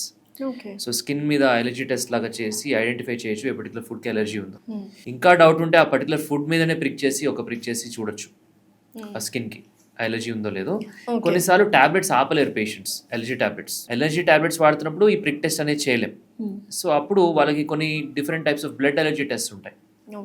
చాలా ఉన్నాయి ఎలర్జీ టెస్ట్ అని బ్లడ్ మార్కెట్లో, బట్ అన్నీ కరెక్ట్ కావు. ఏదైతే ఇంపార్టెంటో అదే చేసుకోవాలా. అయితే కొన్ని హాస్పిటల్స్లో లైక్ శ్వాస హాస్పిటల్లో అలర్జిక్ ప్యానెల్స్ ఉన్నాయని విన్నాను. అంటే ఆ ప్యానెల్స్లో మనకి ఎటువంటి అలర్జీ ఉందో అది మనకు చెప్పేస్తుంది అంట. Is it true? అంటే ఏదో మా దగ్గరే చేస్తారని కాదు, it is a world wide test. So ఈ పర్టికులర్ టెస్ట్ అనేది స్పెసిఫిక్గా పేషెంట్ హిస్టరీ తీసుకొని దాని తగ్గట్టుగా పంపించడం ఇంపార్టెంట్. ఒకేసారి 300 ఐటమ్స్ పంపించడం అలా కాకుండా దేనికి ఉంది ఎలర్జీ ఫస్ట్ హిస్టరీ తీసుకొని ఐడెంటిఫై చేసి దాని తర్వాత ఆ పర్టికులర్ ఐటమ్ని మనం టెస్ట్ చేయడం స్పెసిఫిక్గా. ఆ విధంగా సక్సెస్ఫుల్గా చాలా మందికి ఐడెంటిఫై చేశాము. అండ్ దాని తర్వాత ఇమ్యూనోథెరపీ అనే ట్రీట్మెంట్ తోటి ఈ అలర్జీస్ని చాలా వరకు తగ్గించవచ్చు. అంటే అలర్జీస్ అంటే చాలా మందికి తెలుసు దానికి క్యూర్ ఉండదు అని, మామూలుగా ఈ స్కిన్ ఎలర్జీస్ అవ్వచ్చు, లేకపోతే జలుబులు తుమ్ములు అవ్వచ్చు, దగ్గు ఆయాసం అవ్వచ్చు, any kind of allergy medicines వాడితే తగ్గుతుంది, ఆపేస్తే వస్తుంది, సీజన్ మారితే వస్తుంది, డస్ట్కి వెళ్తే వస్తుంది, ఇవంతా తెలుసు. కానీ పర్టికులర్ దేని వల్ల వస్తుందని తెలుసుకుంటే దాన్ని మనము ట్రీట్మెంట్ లాగా ఇవ్వడం, ఒక ప్రాబ్లమ్నే సొల్యూషన్ లాగా చేయడం. అంటే ఇమ్యూనోథెరపీలో అదే అవుతుందా? ఎస్. ఇప్పుడు సపోజ్ డస్ట్ మైట్కి ఎలర్జీ ఉందని చెప్పింది, డస్ట్ మైట్ యొక్క ప్యూరిఫైడ్ ప్రోటీన్ని పేషెంట్కి ఇవ్వడం in any form, in the form of tablets which are FDA approved, injectables, in the form of injections or drops, ఏదో ఒక విధంగా పేషెంట్కి ఇవ్వడం. అది ఇస్తే తద్వారా అంటే they should be patient about it. Results అనేవి వెంటనే కనపడవు, జస్ట్ లైక్ టాబ్లెట్ లాగా. It take some time. And దాని ఒక పర్టికులర్ డ్యూరేషన్ వాడాలి, 3 to 5 years మినిమం అట్లా వాడాలన్నమాట. సో వాడితే ఏంటంటే తర్వాత వాటికి ఎక్స్పోజ్ అయినా కానీ రియాక్ట్ అవ్వరు. సో దాన్ని ఇమ్యూనోథెరపీ అంటాం. దీనివల్ల ఎన్నో మెడిసిన్స్ని అవాయిడ్ చేయొచ్చు. సో ఈ పర్టికులర్ ట్రీట్మెంట్ అనేది అందరికీ కూడా ఇవ్వలేము ఎలర్జీ పేషెంట్స్కి. ఓకే. ఎవరికైతే పర్టికులర్ ఐటమ్ వల్ల కన్ఫర్మ్ అవుతుందో ఓకే. అండ్ వాళ్ళకి నిజంగా కూడా వాళ్ళకి అడిగినప్పుడు క్వశ్చన్స్ దానికి ఎస్ నాకు ప్రాబ్లం అని తెలుస్తుందో వాటికి మాత్రమే ఇవ్వగలం. సో ఎంత టైం పీరియడ్ వరకు ఇమ్యూనోథెరపీ మనం ఇస్తే ఈ అలర్జిక్స్ రియాక్షన్స్ కానీ ఇవి తగ్గుతూ ఉంటాయి? అట్లీస్ట్ అరౌండ్ 1 yearలో డిఫరెన్స్ నోటీస్ చేస్తారు. తర్వాత అన్ని మెడిసిన్స్ ఆపేసినా they will not react to any dust మళ్ళీ. Oh nice. So they feel very happy. దాని తర్వాత అది ఒక 3 to 5 years కంటిన్యూ చేస్తాం patient case to case basis. So అప్పుడు దాని యొక్క బెనిఫిట్ అనేది సైంటిఫికలీ 10 to 15 years వరకు ఉంటుందని ఉంది. 15 years తర్వాత మళ్ళీ రీస్టార్ట్ అవ్వచ్చు, ఎంతో కొంత జలుబు లాగానో లేకపోతే ఇది, కానీ ఎప్పుడు కూడా ఇంత తీవ్రంగా రాకపోవచ్చు మళ్ళీ. ఓకే. ఒకవేళ వచ్చినా you can repeat immunotherapy. So immunotherapy అనేది ఇట్స్ ఎ ప్రోటీన్ కాబట్టి you're not taking any medicine, there is no steroid in it, there is no antihistamine in it. So it is the safest form to treat allergy. Okay. However కొంతమందికి చేయగలదు. So side effects కూడా ఏమి ఉండవు? Local side effects ఉంటాయి, itching అవన్నీ eventually తగ్గిపోతాయి. Next topic ఏంటంటే అందరి చాలా ఫేవరెట్ టాపిక్ అనమాట, స్లీప్. ఎందుకంటే ఇప్పుడు చాలామంది స్ట్రెస్ఫుల్గా ఉంటే కొంతమంది ఎక్కువ నిద్రపోతుంటారు, కొంతమందికి అసలు నిద్రే పట్టదు. ఈ ఇన్సోమ్నియా కానీ ఇటువంటి స్లీప్లెస్నెస్ గురించి చాలా బాధపడుతూ ఉంటారు. నిజంగా రీజన్ ఏంటి అసలు? రాత్రులు నిద్ర పట్టకుండా ఉండడానికి ఒకటే ఒక కారణం స్ట్రెస్, ఓవర్ థింకింగ్, మనకున్న ప్రాబ్లమ్సా, లేకపోతే బాడీలో ఏమైనా నిజంగానే సంథింగ్ ఈస్ గోయింగ్? ఇన్సామ్నియా అంటాము, this is the most common sleep disorder. ఉన్న స్లీప్ ప్రాబ్లమ్స్ అన్నిట్లో ఇదే అన్నిటికంటే కామన్. ఓకే. చాలా కారణాలు ఉంటాయి మీరు అడిగినట్టుగా. స్ట్రెస్ వల్ల నిద్ర రాకపోవడం, నిద్ర రాకపోవడమే ఒక స్ట్రెస్ అవ్వడం, ఇదంతా కూడా చూస్తుంటాం పేషెంట్స్లో. మేబీ చాలా మందికి సెకండ్ అనుకుంటే నిద్ర రాకపోవడమే ఎక్కువ స్ట్రెస్గా ఫీల్ అవుతూ ఉంటారు. స్ట్రెస్ అవుతారు, ఫ్రస్ట్రేట్ అవుతారు, డిప్రెస్ అవుతారు, యాంగ్షియస్ అవుతారు. ఇవన్నీ కూడా నిద్ర రాకపోవడం వల్ల. యూజువల్గా సరదాగా ఫ్రెండ్స్ అరే వీడు ఇట్లా అలా బెడ్ ఎక్కగానే నిద్రపోతాడు, నేను బెడ్ ఎక్కిన ఒక గంటకు కానీ నిద్రపోను అంటుంటారు కదా. సో ఎందుకు అది? Why is the difference? వెంటనే పడుకోవడం ప్రాబ్లమే, గంట తర్వాత పడుకోవడం కూడా ప్రాబ్లమే. You have to ideally sleep within 10 to 15 minutes. Okay. వెంటనే పడుకుంటున్నాం అంటే వాడికి స్లీప్ యాప్నియా ఉండొచ్చు, అంటే బాగా గురక పెట్టచ్చు. పడుకోగానే వెంటనే once you hit the bed immediately snoring starts, that is a problem. ఎంతసేపు పడుకున్నా నిద్ర రావట్లేదు అంటే దట్ ఈస్ ఇన్సామ్నియా. అతివృష్టి అనావృష్టి రెండు కష్టం. సో నిద్ర రాదు అంటే వాళ్ళు ఏం చేస్తారు, నిద్ర రావట్లేదు అని ఒక స్ట్రెస్ క్రియేట్ అవుతుంది మైండ్లో. అరే నిద్ర పట్టట్లేదు, రేపు ఒక పని ఉంది నాకు, అది ఇంపార్టెంట్, రేపు ఇంటర్వ్యూ ఉంది, ఈరోజు నైట్ నిద్ర పట్టట్లేదు, ఐ హ్యావ్ టు, మీ గురించి. సో నిద్ర పట్టట్లేదు, రేపు బాగా చేయాలి, ఇంపార్టెంట్, ఇంకా పట్టదు, ఇంకో 1 hour తర్వాత పట్టలేదు, కొంచెం ఫ్రస్ట్రేషన్ లేస్తారు, అటు ఇటు వాక్ చేస్తారు, ఫ్రెష్ ఎయిర్కి వెళ్తారు. కొంతమంది మళ్ళీ కాఫీ తాగుతారు, దానిపైన ఉన్న నిద్రపోతుంది. ఓకే, అది అవాయిడ్ చేయాలి. అది కాకుండా మళ్ళీ వచ్చిన తర్వాత యాంగర్ స్టార్ట్ అవుతుంది. ఇట్లా డిఫరెంట్ ఇమోషన్స్ ఉంటాయి అన్నమాట నైట్. అంటే ఇదంతా ఏంటంటే నిద్ర రావాలి అని చెప్పి మనం వెయిట్ చేస్తూ ఉంటాం. అలా కాకుండా నిద్ర వచ్చినప్పుడు పడుకోవాలి ఫస్ట్ ఆఫ్ ఆల్. ఓకే, మనం ఏం చేస్తున్నాం, అందరం టీవీ చూడడము, ఫోన్ చూడడము, ఒక ఆల్మోస్ట్ ఒక 4-5 hours. అప్పుడు that is affecting your brain. So దానివల్ల that blue light itself is keeping away your sleep from you. Okay, that blue light. దాని తర్వాత బెడ్ మీదే అన్నీ చేస్తాం, బెడ్ మీదనే యూ ఈట్, బెడ్ మీదనే you work, everything is on the bed. So it's not link to sleep anymore. Okay. So ఇదంతా కూడా scientific. You want to sleep properly, put only sleep on the bed. So time అనేది కూడా very important. Don't do any other activity, especially like screen working on bed, reels చూడడము, working, especially food తినడము. And follow a sleep hygiene, sleep routine. What is a sleep hygiene? Sleep hygiene అంటే పర్టికులర్గా ఒక పద్ధతి, ఒక discipline sleep గురించి. అంటే every day ఒక పర్టికులర్, ఎస్పెషల్లీ పిల్లల్లో బాగా వర్కౌట్ అవుతుంది ఇది. చాలా మంది పేరెంట్స్ వస్తుంటారు కదా, పిల్లలు వస్తుంటారు, వీళ్ళు పడుకోకపోవడం వల్ల వీళ్ళ నిద్ర డిస్టర్బ్ అవుతుంది. So vice versa. So if you put a child early to the bed by around 8:30-9, you are giving him very nice sleep throughout the night. Sleep consolidation అంటాం, అంటే ఒక 10 to 12 hours పడుకోవాలి పిల్లలు. అప్పుడే వాళ్ళ brain అనేది సరిగ్గా wire అవుతుంది అండ్ డెవలప్మెంట్ అనేది బాగా అవుతుంది అండ్ స్ట్రెస్ ఉండదు పిల్లలు. కొంతమంది ఏం చేస్తారంటే నైట్ 11-12 వరకు వీళ్ళు టీవీ చూస్తారు, వాళ్ళతో పాటు వీళ్ళు కూడా చూస్తారు, ఫోన్ చూస్తారు, రీల్స్ చూస్తారు. మళ్ళీ మార్నింగ్ స్కూల్ ఎప్పుడు స్టార్ట్ అవుతుంది హైదరాబాద్లో? 6:30కి లేసేయాలి, 6 కల్లా లేయాలి. అంటే వాళ్ళు పడుకునేది 6-7 hours. Everybody, most of the children have chronic sleep insufficiency, అంటే స్లీప్ డెఫిషియన్సీ. అంటే నిద్ర లేదు, దానికి రిప్లేస్మెంట్ టాబ్లెట్ లేదు, నిద్రనే. నిద్ర లేకపోతే పడుకోవాల్సిందే కంపల్సరీ. ఇంకా డల్ గా ఉంటారు క్లాస్. ఎస్, అంటే డల్ ఉండడం, నిద్రపోవడం క్లాస్లో. సో దానివల్ల స్కూల్ పర్ఫార్మెన్స్ తగ్గడము, ఇరిటబిలిటీ ఎక్కువ ఉంటుంది, బిహేవియరల్ ప్రాబ్లమ్స్ వస్తాయి, మూడ్ ఇష్యూస్ వస్తాయి. ఇవన్నీ కూడా ఒక్కరోజు కాదు, జరుగుతూనే ఉంది కదా, వారం, నెల, సంవత్సరాల తరబడి. So that will change their personality also. Okay, so sleep లేకపోవడమే స్ట్రెస్ అంటే అదే పిల్లలు ఎస్పెషల్లీ చెప్పేది. So start a sleep routine అంటే ఏంటి, స్టార్ట్ ఇట్ లైక్ ఒక హాఫ్ అన్ అవర్ కంటే ఎక్కువ లాస్ట్ అవ్వకూడదు స్లీప్ రొటీన్ అనేది. Start it with go to washroom, do brush, then take a bath, come back, read a book. Okay, keep your lights dim, book చదవండి లేదా ఒక story చదివి చెప్పండి. చిన్నప్పుడు మనకి ఎలా చెప్పేవారు అలా, instead of showing phones and TVs. So దానివల్ల they will get use to it in couple of like 20 days 30 daysలో అలవాటు అయిపోతుంది వాళ్ళకి. సో ఆ రొటీన్ ఎప్పుడు రోజు ఫాలో అవ్వడం వల్ల they are very sure that if they start doing it they will sleep in half an hour. అంటే it's not just about they knowing it, it's about their inner circadian clock, biological clock. లోపల అందరికీ clock ఉంటుంది, దానికి తెలుస్తుంది అనమాట. Okay, ఇది start అయిందంటే half an hour పడుకుంటాను, క్లారిటీ, సిగ్నల్స్ వెళ్ళిపోతే అలవాటు అవుతుంది. ఏదైనా it's a habit. Okay, so ఇది పిల్లలకే కాదు పెద్దలు కూడా వర్తిస్తుంది. మీరు కావాల్సుకుని ఫోన్ చూస్తూ ఒక 4 hours 3 hours, ఆఫీస్ 6 o'clock అయిపోతుంది, పొల్యూషన్ ఇంటికి వెళ్తాం గంట, సో 7 అవుతుంది. Then you immediately sit with TV and then eat at around 10 o'clock and try to sleep at around 11-12 o'clock. So తిన్న వెంటనే పడుకున్నాగా నిద్ర రాదు కదా. ఇప్పుడు నైట్ టైం మొబైల్ చూస్తున్నప్పుడు బ్రైట్నెస్ తగ్గించుకుంటూ ఉంటారు, so that it will help somehow, కొంత హెల్ప్ అవుతుంది. That's what you should do. Ideally అంటే తగ్గించుకోవాలి బ్రైట్నెస్, ఫోన్ ఉండకూడదు అక్కడ first of all. Okay, phone లేకపోవడం బెస్ట్ అసలు.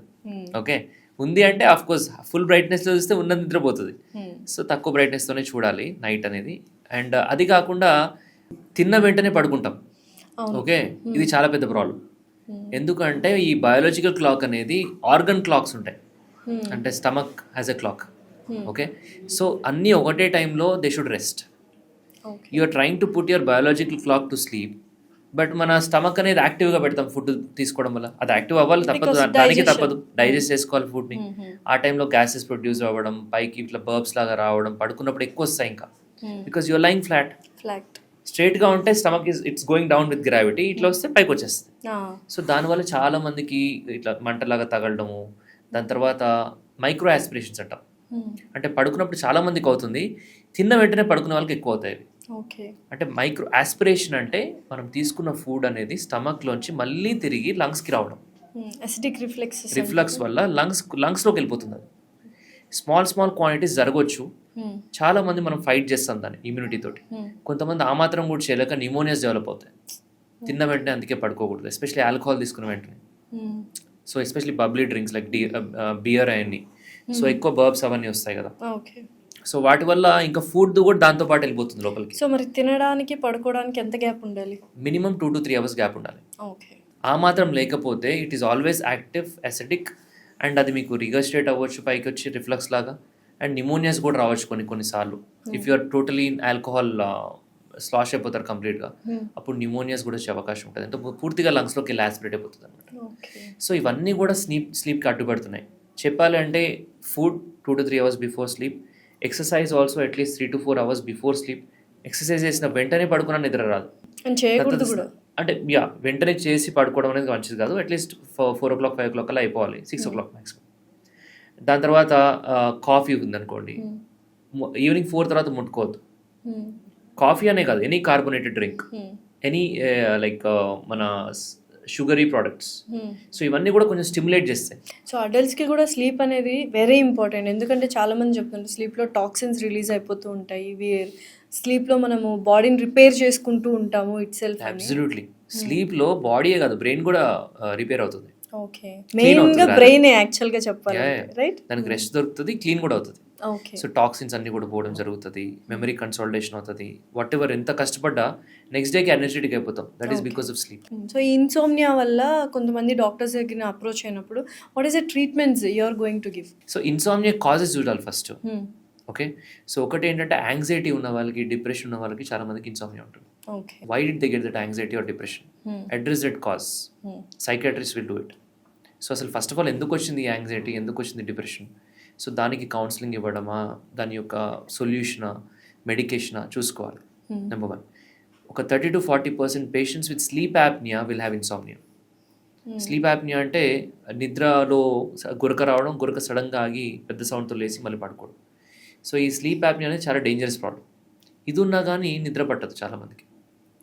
దాని తర్వాత కొంతమంది కొన్ని మెడిసిన్స్ పైన ఉంటారు, వాటి వల్ల నిద్ర పట్టదు. Alcohol can cause insomnia. Cigarette smoke, nicotine can stimulate you, it will cause insomnia. అట్లా చాలా ఎక్స్టర్నల్ ఫ్యాక్టర్స్ కూడా దానికి కారణం అవ్వచ్చు. అన్నీ కూడా ఇన్సామ్నియాకి తోడ్పడతాయి. సో దీనికి ఏంటంటే వాళ్ళకి కాగ్నిటివ్ బిహేవియర్ థెరపీ అని చేస్తాం ఇన్సామ్నియా పేషెంట్స్కి. అంటే ఈ పర్టికులర్ రీజన్స్ అనేది మనం ఫైండ్ అవుట్ చేయడం అండ్ పేషెంట్ని కౌన్సిల్ చేయడం. Everything is not with medicine, first కౌన్సిలింగే ఉంటుంది. ఈ కాగ్నిటివ్ బిహేవియర్ థెరపీ సిబిటిఐ అనేది ఉంటుంది అనమాట. దాంతో ఈ ఇన్సామ్నియాని మనం అడ్రస్ చేయొచ్చు. చాలామంది పేషెంట్స్కి తగ్గించవచ్చు కూడా. అది కుదరకపోతే మెడికేషన్ ఉంటుంది. ఓకే, సో బట్ ఐడెంటిఫై చేయాలి. చాలామంది పేషెంట్కి స్లీప్ యాప్నియా ఉండే అవకాశం ఉంటుంది. రెస్ట్లెస్ లెగ్ సిండ్రోమ్ అంటాం, అంటే ఊరికే లెగ్స్ కదిలించాలనిపిస్తుంది అండ్ కదులుతూ ఉంటాయి లెగ్స్ ఊరికే. సో వాటి వల్ల కూడా నిద్ర ఫ్రాగ్మెంటెడ్ స్లీప్ ఉంటుంది అనమాట. సో దానివల్ల కూడా ఇన్సామ్నియా రావచ్చు. It's all about identifying the root cause. So దానికోసం స్లీప్ స్పెషలిస్ట్ని కన్సల్ట్ అవుతే అన్నీ కూడా దానికి తగ్గట్టుగా ఇన్వెస్టిగేషన్స్ కానీ స్లీప్ స్టడీ కానీ చేయడం జరుగుతుంది. కొన్ని స్లీప్ యాప్నియా ఉండొచ్చు అని డౌట్ ఉన్న కేసెస్లో. సో మాకు తెలిసిన స్లీప్ డిజార్డర్ ఏంటంటే ఇన్సోమ్నియా, నిద్ర పట్టకపోవడం. అలా కాకుండా ఇంకేం స్లీప్ డిజార్డర్స్ ఉన్నాయి? నిద్రలో ఇంకా చాలా ప్రాబ్లమ్స్ రావచ్చు. ఒకటి స్లీప్ యాప్నియా అంటాం. స్నోరింగ్ అంటే గురక. స్నోరింగ్ అనేది చాలా కామన్ ప్రాబ్లం, చాలా మంది నవ్వుకునే ప్రాబ్లం. అండ్ పక్కన వాళ్ళకి బాగా గురక వస్తే వీళ్ళకి నిద్ర పట్టదు. ఇట్స్ లైక్ పనిష్మెంట్ కొంతమంది. కానీ ఇప్పుడు కొంత అవేర్నెస్ వచ్చింది, గురక ఉంటే కొన్ని ప్రాబ్లమ్స్ వస్తున్నాయి అన్న ఫీల్లో భయంలో ఉన్నారు కదా. But what are the actual problems? మంచిదే కదా అవేర్నెస్, దట్ ఈస్ ఇంపార్టెంట్. ఎందుకంటే చాలా మందికి తెలియదు. అంటే we spend 1/3 of our life in sleep literally.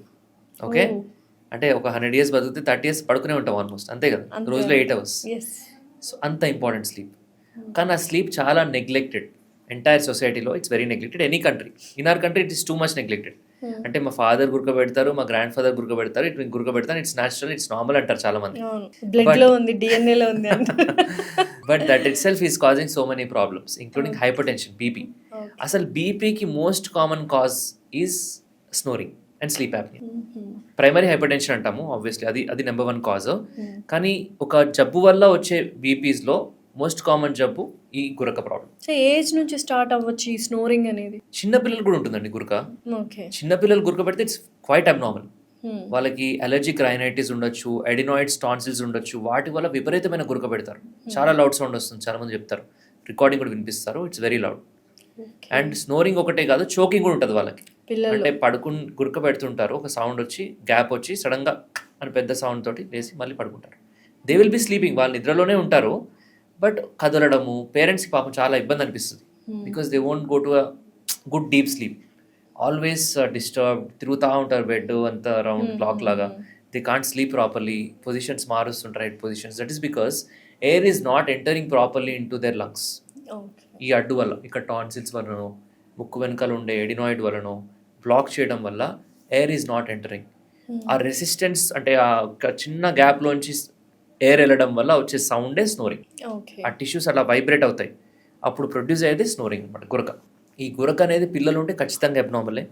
పెద్దవాళ్ళలో కొంతమంది కొన్నిసార్లు గురక పెట్టవచ్చు, లైట్గా పెడితే ఇట్స్ ఫైన్. లేదు, sound is two loud and that it self will put him at the risk of hyper tension. అంటే బీపీ రావచ్చు, కేవలం గట్టి గురక పెట్టడం వల్ల బీపీ రావచ్చు ఆ పర్సన్ ఫ్యూచర్లో. సో పొట్టు ఉండడం వల్ల కూడా గురక వస్తుంది. ఇది ప్రపోర్షనేట్ అనమాట, అది ఎంత ఉంటే అంత గురక ఉంటుంది. That is also directly proportionate. It is at high risk of sleep apnea, especially మెన్లో. అంటే సెంట్రల్ ఒబెసిటీ అంటాం, వాళ్ళకి స్లీప్ యాప్నియా ప్రాబ్లమ్స్ చాలా కామన్. ఇప్పుడు దాకా నేను మాట్లాడినంత స్నోరింగ్. స్లీప్ యాప్నియా అంటే ఏంటంటే ఈ గురక మధ్యలో, అంటే గురక పెడుతూ ఉంటారు, సౌండ్ పెరుగుతూ ఉంటుంది, ఒక స్టేజ్లో ఆగుతుంది, కంప్లీట్ బ్రీతింగ్ కూడా ఆపేస్తారు ఆ టైంలో వాళ్ళు. దాన్నే యాప్నియా అంటాం. ఆపిన తర్వాత ఒక 10 seconds మినిమం గ్యాప్, లేదా కొంతమందికి 1 minute వరకు కూడా గాలి పీల్చుకోరు మళ్ళీ. ఆ టైంలో ఆక్సిజన్ లెవెల్స్ అన్నీ డౌన్ అయిపోతూ ఉంటాయి. సడన్గా బ్రెయిన్ స్టిమ్యులస్ ఇస్తుంది బ్రీత్ అని, అప్పుడు అని చెప్పి ఒక పెద్ద సౌండ్ తోటి వాళ్ళు లేవడం జరుగుతుంది. నిద్ర లేవకపోవచ్చు, వాళ్ళు నిద్రలోనే ఉండొచ్చు, కానీ ఆ సౌండ్ అలా వస్తుంది, పక్కన వాళ్ళు కూడా భయపడతారు. వినే ఉంటాం పెద్దవాళ్ళు ఇంట్లో గురక పెట్టినప్పుడు గురక బాగా వస్తుంది, గ్యాప్ వచ్చి పెద్ద సౌండ్ వచ్చి మళ్ళీ గురక స్టార్ట్ అవుతుంది. అమ్మయ్య గురక ఆగిపోయింది అనుకుంటాం, గురక ఆగిపోయింది అమ్మయ్య అప్పుడు నిద్రపోవచ్చు అనుకుంటాం, మళ్ళీ సడన్ గా ఆ టైంలో వాళ్ళు బ్రీతింగ్ కూడా తీసుకోరు, బ్రీతింగ్ కూడా ఆగిపోతుంది. ఇట్ ఇస్ వెరీ డేంజరస్ కదా, ఆక్సిజన్ ఎక్స్ట్రీమ్లీ డేంజరస్. చాలా మంది హార్ట్ అటాక్ తో చనిపోయారు అంటారు, నిద్రలో ప్రశాంతంగా ఎంతో మంది స్లీప్ యాప్నియా వల్ల చనిపోతారు నైట్. అంటే స్లీప్ టెస్ట్ అవన్నీ కూడా మేము చేస్తాం. We do polysomnography sleep studies. దాంట్లో we have recorded patients who have drop to 25%, 30%, 35% అట్లా అన్ని నెంబర్స్ చూస్తున్నాం. అంత తక్కువ డ్రాప్ అవుతుంది స్లీప్లో కొంతమందికి, ఈ స్లీప్ యాప్నియా పేషెంట్స్కి ఆక్సిజన్ లెవెల్. మరి అంత తక్కువైనప్పుడు ఆక్సిజన్ లెవెల్ ఆ టైంలో మన బాడీలో ఉండే క్యాటకాలమెంట్స్ అంటే నెగిటివ్ హార్మోన్స్ లైక్ అడ్రినలిన్ కానీ కార్టిసాల్ కానీ ఇవన్నీ బాగా ఎక్కువ లెవెల్ ఉంటాయి. అంటే ఒక ట్రైన్ మిస్ అవుతుంటే మనం ఎంతగా యాంగ్జైటీ పడి ఇది అవుతాం, అంటే ఫైట్ అండ్ ఫ్లైట్ హార్మోన్స్ అంటాం. అవి ఎప్పుడూ యాక్టివ్గా ఉంటాయి కాన్స్టెంట్గా. అలా ఉండడం వల్ల ఆ పేషెంట్ బీపీ తొందరగా డెవలప్ అవుతుంది. అంటే ఇది పెద్దవాళ్ళు కాదు, చిన్నతనం నుంచే గురకు ఉన్నట్టయితే కనుక పెద్ద వయసులో వాళ్ళకి బీపీ వచ్చే అవకాశం ఎక్కువ. ఎస్పెషలీ అడినాయిడ్ టాన్సిల్స్ ఉన్న పిల్లలు, అలర్జీస్ ఉన్న పిల్లలు, నోస్ బ్లాక్, దాని తర్వాత కొన్ని సిండ్రోమ్ బేబీస్ అంటాం. అంటే వాళ్ళకి కొంచెం డిఫరెంట్గా ఫామ్ అవుతుంది ఫేస్, జా కూడా చిన్నగా ఉండడం, మైక్రోనాథియా అంటాము, రెట్రోనాథియా అంటాము, అంటే చిన్న చిన్న జాస్ ఉంటాయి అనమాట. వీళ్ళకి గురకలు ఉంటాయి. ఇట్లా అనాటమికల్ సిండ్రోమ్ బేబీస్ అందరికీ కూడా చాలా మందికి గురక ప్రాబ్లం ఉంటుంది. దీనివల్ల వాళ్ళకి బీపీ రావడము, వాళ్ళనే కాదు చాలా మంది వాళ్ళు కూడా ఈ ఎయిర్వే మొత్తం కూడా నారోగా డెవలప్ అవుతుంది. అంటే ఇంత సర్కంఫరెన్స్తో డెవలప్ అవ్వాల్సింది చాలా సన్నగా డెవలప్ అవుతుంది అనమాట. So they are at more risk of diseases like sleep apnoea. And their face is also elongated, పొడుగ్గా ఈ పళ్ళు బయటకు వచ్చేసి లిప్ లావుగా అవ్వడము, ఇది ఎక్కువ గ్యాప్ అన్నీ కనిపిస్తాయి అనమాట. చూస్తే తెలిసిపోతుంది this boy had adenoids during childhood or this boy is snoring in the night. అవన్నీ తెలుస్తుంది అనమాట. సో అడినాయిడ్ ఫేసెస్ అంటాం వీటిని. సో ఇవన్నీ కూడా స్లీప్ యాప్నియా వల్ల వచ్చే డేంజర్స్. పెద్దవాళ్ళు అయితే ఎన్నో జబ్బులు ఉన్నాయి. ఈ ఆక్సిజన్ లెవెల్స్ ఊరికే తక్కువ అవడం వల్ల స్లీప్ కన్సాలిడేషన్ జరగదు. పడుకోనట్టే ఆల్మోస్ట్ అంతే, పడుకుంటారు, లేస్తారు, కానీ ఇంకా పడుకున్నట్టే అనిపిస్తుంది వాళ్ళకి. బ్రెయిన్కి రెస్ట్ ఉండదు. లేచిన తర్వాత ఒకలాంటి మగతగా ఉంటుంది, అంటే లెథార్జిక్ అంటాము. They don't really feel very energetic, fatigue ఉంటుంది, వెల్ రెస్టెడ్ స్లీప్ ఉండదు, బాగా పడుకున్న ఫీలింగ్ ఉండదు. చూస్తే 8 గంటలు పడుకుని ఉంటాడు, లేవగానే మౌత్ డ్రై ఉంటుంది. నైట్ కూడా చాలా సార్లు యూరినరీస్కి వెళ్తుంటారు ఈ patients, sleep apnoea patients, especially పెద్దవాళ్ళు 50+ చాలా మందికి ఒక 5 to 6 times, 8 times, 9 times వెళ్ళే పేషెంట్స్ కూడా ఉన్నారు. ఏంటి రీజన్ ఏంటి అసలు? వాటర్ ఎక్కువ తాగుతున్నారు. స్లీప్ యాప్నియా వల్ల కొన్ని హార్మోన్స్ ఎక్స్ట్రా ప్రొడ్యూస్ అవడం వల్ల జరిగే ప్రాబ్లం అది. సో ఈ స్లీప్ యాప్నియా ట్రీట్ చేసుకోవాలి. That is the root cause for hypertension, diabetes, strokes, heart attacks and many other diseases. And obesity ఉన్న వాళ్ళకి ఎక్కువ ఈ ప్రాబ్లం. సో ట్రీట్మెంట్ అంటే రూట్ కాజ్ ని మనం నిర్మూలించడం అంతే. ట్రీట్ చేయాలి, ఫస్ట్ ఐడెంటిఫై చేయాలి. అసలు ఇది ఉందని చాలా మందికి తెలిసినా ఒప్పుకోరు, చెప్పుకోరు, ట్రీట్మెంట్ తీసుకుందాం అనుకోరు. కరెక్ట్. కొంతమంది లైట్ తీసుకుంటారు, ఏం కాదు, మార్నింగ్ లేవగానే వెంటనే మళ్ళీ ఏదో కొంచెంసేపు డల్గా ఉంటే తర్వాత యాక్టివ్ అయిపోతాను అంటే ఏదో కావాల్సుకుని అట్లా అవుతుంది వాళ్ళకి. కానీ బట్ ఎంతో కొంత స్లీప్ డెఫిషియన్సీ వల్ల స్ట్రెస్కి గురవుతారు. సో అలా కాకుండా ప్రాబ్లం ఉంటే దాన్ని సాల్వ్ చేసుకోండి. ఎందుకంటే 1/3 of your life you're spending in sleep. అంటే ఇట్స్ వెరీ ఇంపార్టెంట్. ఆ 1/3 of the life you're not spending happily in sleep, then what is the point? And 3/4 life అంతా డిస్టర్బెన్స్ గానే ఉంటుంది. So a poor sleep is poor day. This 1/3 వల్ల మిగిలిన 2/3 of the life is disturbed. చిన్నప్పటి నుంచి ఇది మళ్ళీ చెప్తున్నాను, చిన్న పిల్లల నుంచి కొంతమందికి వయసు 25 వరకు బాగానే ఉంటారు. దాని తర్వాత ఒకటేసారి I've seen so many software employees who work very hard, 25 వరకు బాగా ఉండేవాళ్ళు నైట్ షిఫ్ట్ స్టార్ట్ అవుతాయి, పడుకోరు. డే టైమ్స్ కూడా ఏదో ఒక డిస్టర్బెన్స్ ఉంటుంది. Day is not like night కదా, ఏదో ఒక డిస్టర్బెన్స్, నాయిస్ ఉంటుంది, వర్క్స్ ఉంటాయి, కాల్స్ వస్తాయి. So they all have fragmented and poor sleep. దానివల్ల they slowly put on weight, they won't realize then. ఒక 3 yearsలో వచ్చి బాధపడతారు, 3 yearsలో హెల్త్ అంతా ఖరాబ్ అయిపోయింది సార్, నాది అంతా చెడిపోయింది, 3 yearsలో నేను ఒక 30 kgs పుట్ ఆన్ అయ్యాను, ఈ 3 yearsలో 10 kgs పుట్ ఆన్ అయ్యాను, 15 kgs పుట్ ఆన్ అయ్యాను, 20 kgs పుట్ ఆన్ అయ్యాను, ఇలా చెప్తారనమాట. 3 years మళ్ళీ అంటే కళ్ళంత డార్క్గా అయిపోవడం, అంటే ఒకలాగా అంటే ఫేస్ కూడా ఉబ్బినట్టు అయిపోవడం, ఇవన్నీ కూడా స్ట్రెస్ వల్ల జరుగుతున్నాయి. కొంతమంది ఎక్కువ వర్క్ చేయాలి అనే దాంతో కూడా ఎక్కువ వర్క్ చేసి కూడా ఇవన్నీ తెచ్చుకుంటారు. సో కొంతమంది ఏంటంటే out of stress, out of compulsion. So what ever the cause is, if there is no balance between your sleep, your diet, your exercise and your awareness, ఇవన్నీ 4 pillars of health అంట నేను. So ఇవి సరిగా లేకపోతే ఏ pillar కూలినా collapse అయ్యే అవకాశం ఉంటుంది. Okay, so ఇప్పుడు మనం ఇచ్చేది అవేర్నెస్. ఇది ఏం చేయాలి ఏం చేయకూడదు అనేది ఒక సైంటిఫిక్ ఇన్ఫర్మేషన్ ఇచ్చే వాళ్ళు చెప్తే అది తెలుసుకొని దాన్ని పాటిస్తే అట్లీస్ట్ కొన్ని మనం మార్చుకోగలుగుతాం. లైఫ్ స్టైల్ మోడిఫికేషన్ అంటాం దాన్ని. That is very very important part of treatment in sleep apnoea. అంటే మన లైఫ్ స్టైల్ మార్చుకోవాలి. అంటే మనం లేచిన తర్వాత సన్లైట్ ఎక్స్పోజ్ అవ్వడం, కొంచెం ఎక్సర్సైజ్ చేయడం, then going to work, doing some activity and all that. And diet కరెక్ట్గా తీసుకోవడం, జంక్ ఫుడ్ తినకుండా ఊరికే ఈ ఫ్రైడ్ ఫుడ్, ఈ కూల్ డ్రింక్స్ తీసుకోవడం వల్ల సగం మంది హెల్త్ ఖరాబ్ అయిపోతుంది, చాలా మంది హెల్త్ డ్యామేజ్ అవుతుంది. సో గ్యాస్ట్రోఎంటరాలజిస్ట్ అందుకే they booming because of all the bad habits that these people are having. All your doctors are booming because of our disease. All the bad habits. Definitely. So it is because of all these online delivery apps also. You get food everywhere, anytime, anywhere. Any food.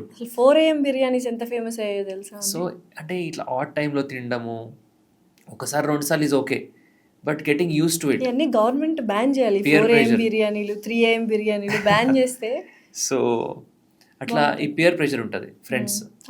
Peer pressure వల్ల smoke start చేయడం కూడా చాలా మంది 90% alcohol start చేద్దామన్నా ఏం చేద్దామన్నా ఏదో style కోసమో అది చూపించుకోవడానికి ఏదో, that's how all the problem start. But దాన్ని ఎక్కడ ఆపాలో తెలియాలి. Don't get addicted to those things, do it once and leave it. ఇప్పుడు నిద్ర పోయే ముందు చక్కగా నిద్ర పట్టాలి అంటే కొన్ని హోమ్ రెమెడీస్ ఉంటాయి. పాలలో గసగసాలు వేసుకోవడం, పసుపు వేసుకోవడం. How soothing it is like these kind of practices. అంటే ఓపియం సీడ్స్ కదా, they can induce sleep. Okay, that is scientific again. Okay, so they can induce sleep. కొంతమంది అలవాటు పడిపోతే మళ్ళీ ఏమైనా ప్రాబ్లం అవుతుంది? అలవాటు తీసుకోకూడదు ideally every day, but I don't think everybody, అంటే చాలా మంది తీసుకోరు అనుకుంటున్నాను అయితే. మరి తీసుకోరు, ఒకవేళ నిద్ర పట్టని వాళ్ళు అలా న్యాచురల్ ప్రాసెస్ ఏమన్నా మెథడ్స్ ఏమన్నా just take bath, keep your lights dim, keep your room cool and quiet, నిద్ర ఆటోమేటిక్ వచ్చేస్తుంది. సో ఏది ఎక్స్టర్నల్ గా తీసుకోవాల్సిన అవసరం లేదు, టాబ్లెట్ కూడా అవసరం లేదు. Just it's all about a doctor, certified doctor should counsel you.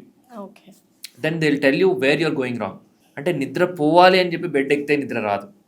అంటే ఏదో కావాల్సుకొని నిద్ర అలా రాకపోయినా అప్పటిదాకా అక్కడ ఫుల్ వర్క్ చేసుకుని అక్కడ వెంటనే పడుకుంటా అంటే కుదరదు. Bed should be link to sleep. Okay, work అంతా వేరే దగ్గర. అండ్ బ్రైట్గా పెట్టుకుని ఇది పెట్టుకొని నిద్ర రావాలన్నా కానీ రాదు. So you should follow A sleep hygiene. And నిన్నటి దాకా నువ్వు 1 o'clock పడుకుని ఈరోజు 9 o'clock బెడ్ ఎక్కితే నిద్ర రాదు. బికాస్ నీ బాడీ క్లాక్ వేరేలాగా సెట్ అయింది ఆల్రెడీ. స్లీప్ కి కూడా డిసిప్లిన్ ఉండాలి. సో అదే ఈవెన్చువలీ స్లోగా 15 minutes every day you can prepone it, 1/2 hour, 15 minutes, 1 hour. So day time bright light చూడాలి లేవగానే, అప్పుడు ఈ body clock will be set. Day time bright light చూస్తే నైట్ నిద్ర తొందరగా వస్తుంది. ఇప్పుడు మాకు స్లీప్ యాప్నియా ఉందని మేము ఎలా కనిపెట్టాలి? స్నోరింగ్ ఉంది కానీ స్లీప్ యాప్నియా ఉందా లేదా అనేది తెలుసుకోవాలి చాలా మందికి. అదే సో దాన్ని ఒక స్లీప్ స్టడీ అనే టెస్ట్ ద్వారా చేస్తాం. చాలా డిఫరెంట్ లెవెల్స్ ఉంటాయి, కొన్ని నార్మల్ స్లీప్ స్టడీస్ ఉంటాయి, అన్ని ఇన్ఫర్మేషన్స్ రావు దాంట్లో. So best level sleep study చేసుకుంటే దాంట్లో డిఫరెంట్ పారామీటర్స్ మనం చూడొచ్చు. సో దాంట్లో మనకి ఎంతసేపు పడుకున్నారు, ఏ స్టేజ్లో ఎంతసేపు స్పెండ్ చేశారు, ఎన్నిసార్లు యాప్నియాస్ వచ్చాయి, ఎన్నిసార్లు టంగ్ వెనకకు పడుతుంది, ఎన్నిసార్లు నిద్ర డిస్టర్బ్ అవుతుంది, ఇవన్నీ కూడా తెలుస్తాయి అన్నమాట. సో దాని ప్రకారం ఒక గ్రేడింగ్ ఇస్తాం, మైల్డ్, మోడరేట్, సివియర్. సో ఇవన్నీ చూసి దాని ప్రకారం ట్రీట్మెంట్ అనేది ఇవ్వడం జరుగుతుంది. సో మరి ఈ స్లీప్ యాప్నియాకి ట్రీట్మెంట్స్ ఏమైనా ఉన్నాయి? డెఫినెట్లీ అండి. So starting with life style modification. Patient అనేవాడు ఇది రియలైజ్ అయ్యి స్లీప్ ప్రాబ్లమ్ ఉందని తెలుసుకుని డాక్టర్ని కన్సల్ట్ అయితే he'll tell you life style modification చేసుకోవాలి. That is the basic bare minimum. From your side you have to change. దాని తర్వాత డిపెండ్స్ ఆన్ ద సివియారిటీ. మైల్డ్గా ఉంటే ఒక ట్రీట్మెంట్ ఆప్షన్ ఉంటుంది, మోడరేట్ అయితే ఇంకొకటి, సివియర్ అయితే ఇంకొకటి. ఈ సివియారిటీ ఎక్కువ ఉందనుకుందాం, సివియర్ స్లీప్ యాప్నియా ఉందంటే సిపాప్ థెరపీ అని పెడతాం పేషెంట్స్కి. సో ఇదేంటంటే లోపలికి గాలిని ఒక ప్రెషర్తో పంప్ చేస్తుంది. ఓకే, చాలామంది పెట్టగానే మెషిన్ పెట్టుకోవాలని భయపడతారు. మెషిన్ అంటే మెషిన్ పక్కన ఉంటుంది, చిన్న మాస్కే పెట్టుకునేది వాళ్ళు. అది పెట్టుకుంటే తర్వాత నెక్స్ట్ డేనే రియలైజ్ అవుతారు, ఎంత బాగుంది సార్, అసలు చాలా బాగా నిద్ర పట్టింది నాకు. After so long I slept so well. The patients were very happy with it.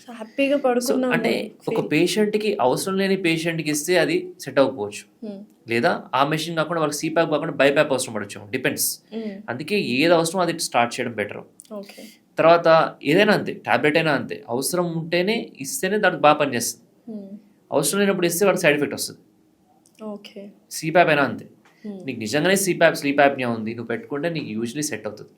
అవ్వకపోతే అఫ్కోర్స్ డిఫరెంట్గా బైపాప్తో ట్రై చేయొచ్చు. ఏది అవ్వట్లేదంటే డిఫరెంట్ థెరపీస్ ఉన్నాయి దానికి.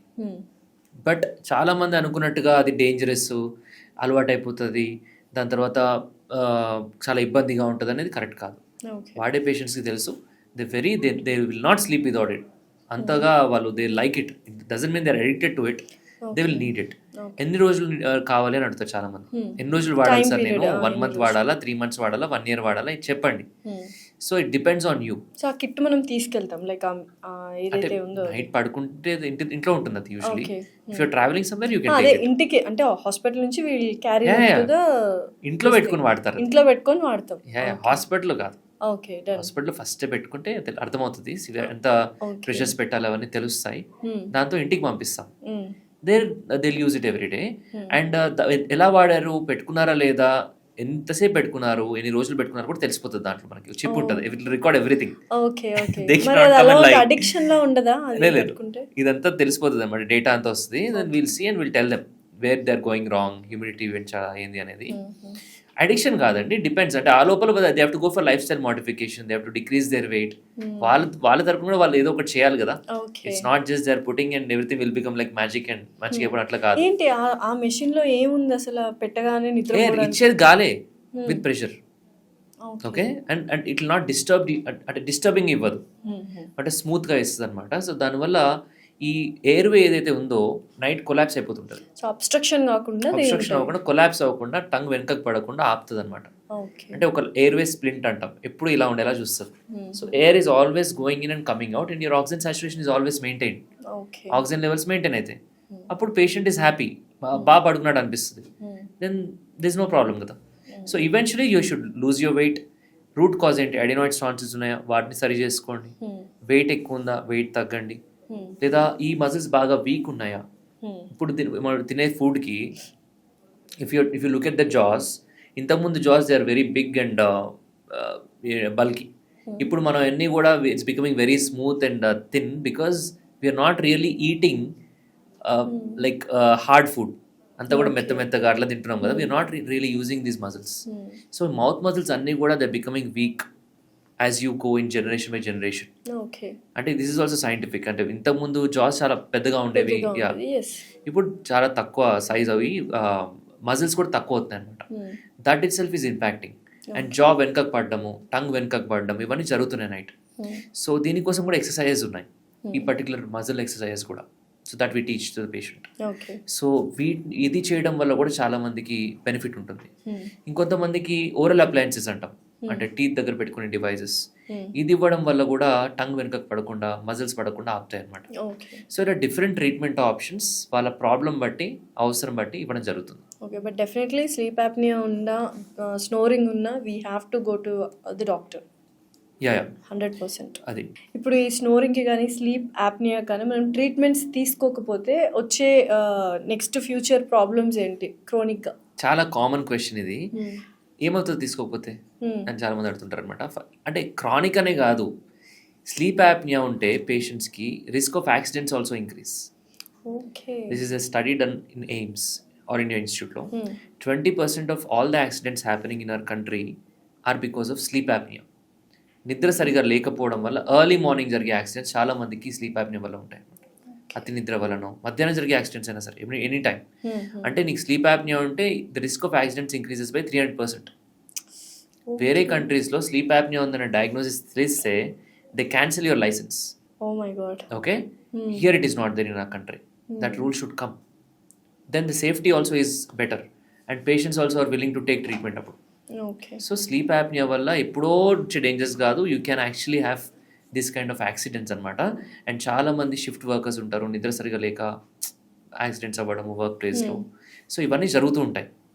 అండ్ దీంతో పాటు లాంగ్ టర్మ్లో వచ్చే ఇష్యూస్ మీరు అడిగినట్టు, it is because of hyper tension, BP రావడము, డయాబెటీస్ రావడము, స్ట్రోక్స్ రావడము, హార్ట్ అటాక్స్ రావడము.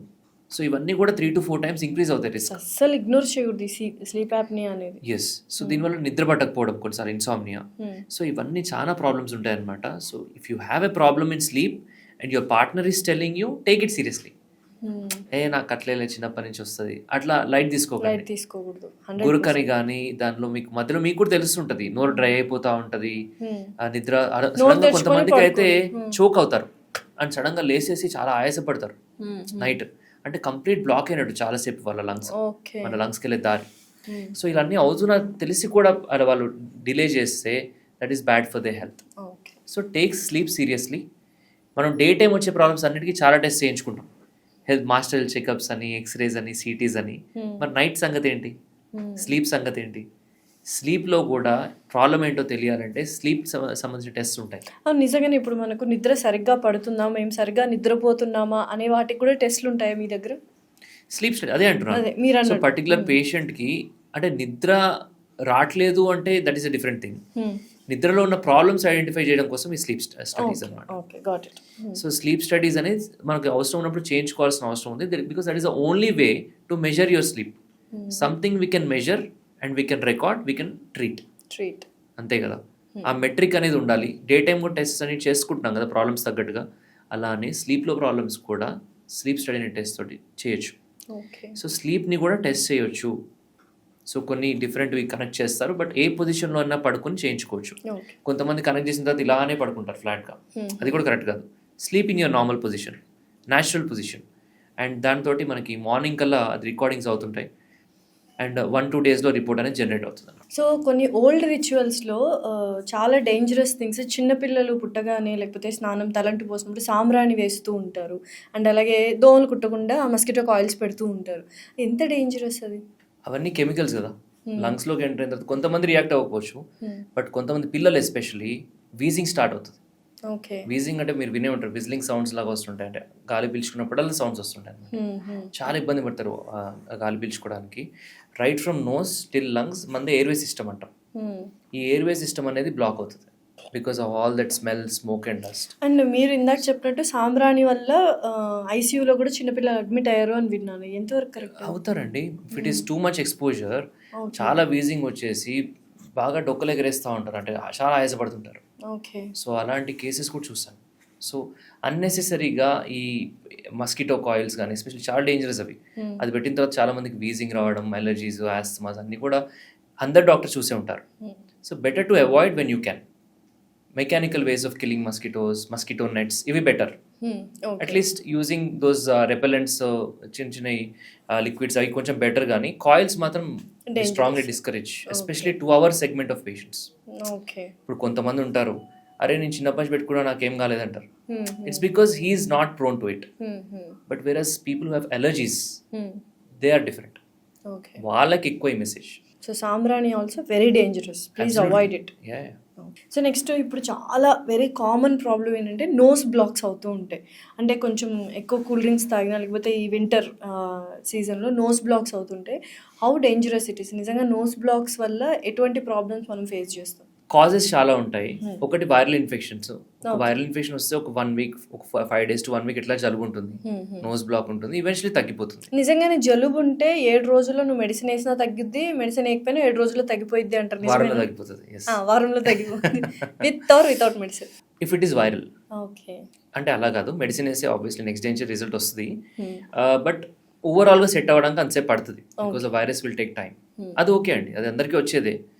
సో అది ఫ్లూ అంటాము లేదా కామన్ కోల్డ్ అంటాము, అది పిల్లల నుంచి పెద్దవాళ్ళకి వస్తుంటుంది, జలుబు వచ్చి తగ్గిపోతుంది. But if it is allergy, ఈ నోస్ బ్లాక్ అనేది లాంగ్ టర్మ్ పర్సిస్ట్ అవుతుంది. అలర్జీ వల్ల 1 year 10 years కూడా ఉంటుంది. అలర్జీ వల్ల అంటే డస్ట్ ఎలర్జీ అంటే నోస్ బ్లాక్ ఉన్న మనుషులు కూడా ఉన్నారా? అసలు 10 years చిన్నప్పటి నుంచి నాకు గాలి ఎప్పుడు సరిగా ఆడలేదు సార్ అంటారు. I'm not able to breathe properly through my nose. ఎప్పుడు ఏదో ఒకటి బ్లాక్ ఉన్నట్టు అనిపిస్తుంది, హ్యాపీగా ఉండరు. So they don't feel that ఆ హ్యాపీగా గాలి వెళ్ళినట్టు అనిపించడం అంతా. సో అలర్జీస్ అనే కాదు, డీవియేటెడ్ నేజల్ సెప్టమ్ అంటాం, డిఎన్ఎస్. సో దానివల్ల కూడా నోస్ బ్లాక్ అవుతుంది. ఎస్పెషల్లీ డిఎన్ఎస్ ఉండి వాళ్ళకి ఎలర్జీ ఉంటే, కాంబినేషన్ బోత్, ఇది రెండు ఒక పేషెంట్కి, వాళ్ళు ఎక్కువ హైయెస్ట్ సఫర్ అవుతారు. డీవియేటెడ్ నేజల్ సెప్టమ్ అంటే ఇక్కడ లోపల ఇట్లా సైడ్కి తిరిగి ఉండడమా, కార్టిలేజ్ కొంచెం ముక్కు కొంచెం బెండ్ ఉండడం, ఆ సెప్టమ్ ఏదైతే సెంటర్ బోన్ ఉంటుందో అది క్రాస్, అది ప్లస్ అలర్జీస్ ఉంటే ఇంకా ప్రాబ్లం. అప్పుడు వాళ్ళకి ఏంటంటే ఓన్లీ సర్జరీ చేస్తే తగ్గదు, అలర్జీస్ కూడా ట్రీట్ చేయాలి. ఓకే, సో అలర్జీస్ ట్రీట్ చేస్తే చాలా వరకు సర్జరీ కూడా అవసరం పడదు కొన్ని కేసెస్లో. ఎంతో క్రాస్ ఉంటే తప్ప with medication, with immunotherapies allergies చాలా బాగా కంట్రోల్ చేయొచ్చు. ఎందుకంటే you can not remove allergy with surgery. DNS చాలా ఉందంటే డెఫినెట్గా సర్జరీ ఇంపార్టెంట్, చేసుకోవచ్చు. బట్ మైల్డ్ డిఎన్ఎస్ ఉంది, ఎక్కువ ఎలర్జీ ఉంది, ఇలాంటి కేసెస్ చాలా మంది కూడా సర్జరీ చేయించుకుని వచ్చిన వాళ్ళు చాలా మంది ఉంటారు. సో ఎన్నిసార్లు చేయించుకున్నా ఎలర్జీ అనేది పోదు, ఆ బ్లాక్ అనేది కంటిన్యూ అవుతూ ఉంటుంది. సో దానికి ఏంటంటే అలర్జీని ట్రీట్ చేస్తే బ్లాక్ అనేది అవ్వకుండా ఉంటుంది అనమాట. సో ప్రికాషన్స్ ఉంటాయి. They have to avoid dust, any kind of smell, smoke, dust ఇవన్నీ అవాయిడ్ చేస్తూ మెడికేషన్ వాడుతూ ఉంటే కనుక దాని రూట్ కాజ్ ఏంటో మనం ఐడెంటిఫై చేస్తే కనుక దాన్ని we can treat successful. So ఏం ప్రాబ్లమ్స్ ఏంటి ఈ నోస్ బ్లాక్స్ వల్ల ఫ్యూచర్లో వచ్చే ప్రాబ్లమ్స్ ఏంటి? మీరు అన్నట్టు స్లీప్ సరిగా ఉండదు కదా, okay, they cannot sleep properly, irritate అవుతూ ఉంటారు, చాలా ఇరిటబిలిటీ ఉంటుంది డేలో, బికాస్ నైట్ స్లీప్ ప్రాపర్గా ఉండదు వాళ్ళకి. So day time they're always irritable and చాలా మందికి ఈ నోస్ బ్లాక్ వల్ల స్నోరింగ్ ప్రాబ్లమ్ వస్తుంది, obviously. నోటితో పీల్చుకోవడం స్టార్ట్ డ్రై చేస్తారు. అయిపోవడము. సో డ్రై ఎయిర్ లోపలికి ఎంటర్ అవడం వల్ల చాలా మందికి ఈ బ్రాంకైటిస్ లాంటివి రావడం. ఎందుకంటే నోస్ అనేది it's not just for breathing, smell వస్తుంది, మనకి స్మెల్ తెలుస్తుంది, బ్రీదింగ్, తర్వాత హ్యూమిడిఫై చేస్తుంది ఎయిర్ని. ఓకే, మీరు డెజర్ట్లో ఉన్న, ఓషన్ దగ్గర ఉన్న, ఇంట్లో ఉన్నా, లేకపోతే ఎక్కడ బయట ఉన్నా కానీ వాట్ ఎవర్ యువర్ బ్రీదింగ్ ఆ అట్మాస్ఫియర్ హ్యూమిడిటీని తీసుకెళ్తుంది లోపలికి, ఓకే, డ్రై ఎయిర్ వెళ్ళదు లోపలికి. మౌత్ బ్రీదింగ్ చేస్తే డ్రై ఎయిర్ వెళ్తుంది, that can cause irritation and cough. అదే కాకుండా ఫిల్టరేషన్ చేస్తుంది nose, it can filter your air very well, it's very good air filter. So it will prevent dust particles అవన్నీ కూడా, and it will warm the air. మీరు ఎంత వేడిలో ఉన్నా, ఎంత చలిలో ఉన్నా, గాలి ఒకసారి పీల్చిన తర్వాత లంగ్స్కి వెళ్ళే టైంకి it is 37 degrees centigrade. Okay, temperature అనేది it will change the air temperature అనమాట. బయట ఉన్న టెంపరేచర్, ఏసీ టెంపరేచర్ 18 ఉంది, మనం ఇన్హేల్ చేస్తున్నాం, by the time it goes to the lung it is already 37 degrees. That is because of all the turbinates okay, న్యాచురల్గా ఉంటాయి మనకి. ఇవన్నీ మనం కట్ చేయడం వల్ల ఈ ఫంక్షన్స్ అన్నీ పోతాయి నోస్కి. సో అన్నెసరీగా సర్జరీ అనేది చేయించుకోకూడదు. అంటే చిన్న నోస్ బ్లాక్ 1 week నుంచి ఉంది, 2 weeks నుంచి ఉంది, immediately people think we have to go and get it cut. It is not an extra organ, it is very important. అది తీయడం వల్ల ప్రాబ్లమ్స్ వస్తాయి కాబట్టి just be patient, use medication, you should be fine. ట్రిగ్గర్ని avoid చేయండి, డస్ట్కి allergy ట్రిగ్గర్ని avoid చేయాలి కదా, లేకపోతే ఇది ప్రాబ్లం కంటిన్యూ అవుతూనే ఉంటుంది. అండ్ ఇంకో చాలా మందికి కామన్ పాయింట్ ఏంటంటే నేజల్ సైకిల్ అంటాం మనం, మనందరికీ ఉంటుంది. ఎవ్రీ 4 hours మనకి ఏదో ఒక నోస్ నుంచి బాగా గాలి వెళ్తుంది, ఇంకోటి కొంచెం బ్లాక్ అవుతుంది. It is a natural. ఇప్పుడు మీరు కూడా చెక్ చేసుకుంటే ఒకటి బాగా వెళ్తుంది, ఒకటి తక్కువ వెళ్తుంది. సో ప్రాణాయామం చేసినప్పుడు మనకు బాగా అబ్జర్వ్ చేయొచ్చు అది. సో ఇదేంటంటే ఇట్స్ ఎ న్యాచురల్ ప్రాసెస్. కానీ బ్లాక్ ఉన్న వాళ్ళకి, డీవియేటెడ్ సెప్టమ్ ఉన్న వాళ్ళకి బాగా ఎక్కువ తెలుస్తుంది ఆ ప్రాబ్లం. ఎవ్రీ 4 hours బ్లాక్ ఎక్కువ అనిపిస్తుంది. ఏ సైడ్ అయితే ఎక్కువ డీవియేషన్ ఉందో every 4 hours, so every day it's happening. So ఈ ఫిజియలాజికల్ సైకిల్ అనేది చాలా కామన్, అందరికీ ఉంటుంది. సో ఎవరైతే ఎక్కువ ఎక్స్పీరియన్స్ చేస్తున్నారో దట్ మీన్స్ వాళ్ళకి ఎంతో కొంత డిఎన్ఎస్ ఉన్నట్టు. మెడికేషన్ వాడితే చాలా వరకు కంట్రోల్ అవుతుంది, ట్రిగ్గర్ని అవాయిడ్ చేయాలి. సివియర్గా ఉంది డిఎన్ఎస్ అంటే వాళ్ళకి సర్జికల్గా చేసుకోవచ్చు. సో ఓవరాల్గా అంటే డిఎన్ఎస్ ఉన్నా కూడా ఆపరేషన్ అవసరం అయితేనే చేయించుకోవాలి, otherwise we can manage with the medicines and the treatments. Yes. Okay, thank you so much Vivek గారు, థ్యాంక్స్ అలాట్. వెల్కమ్.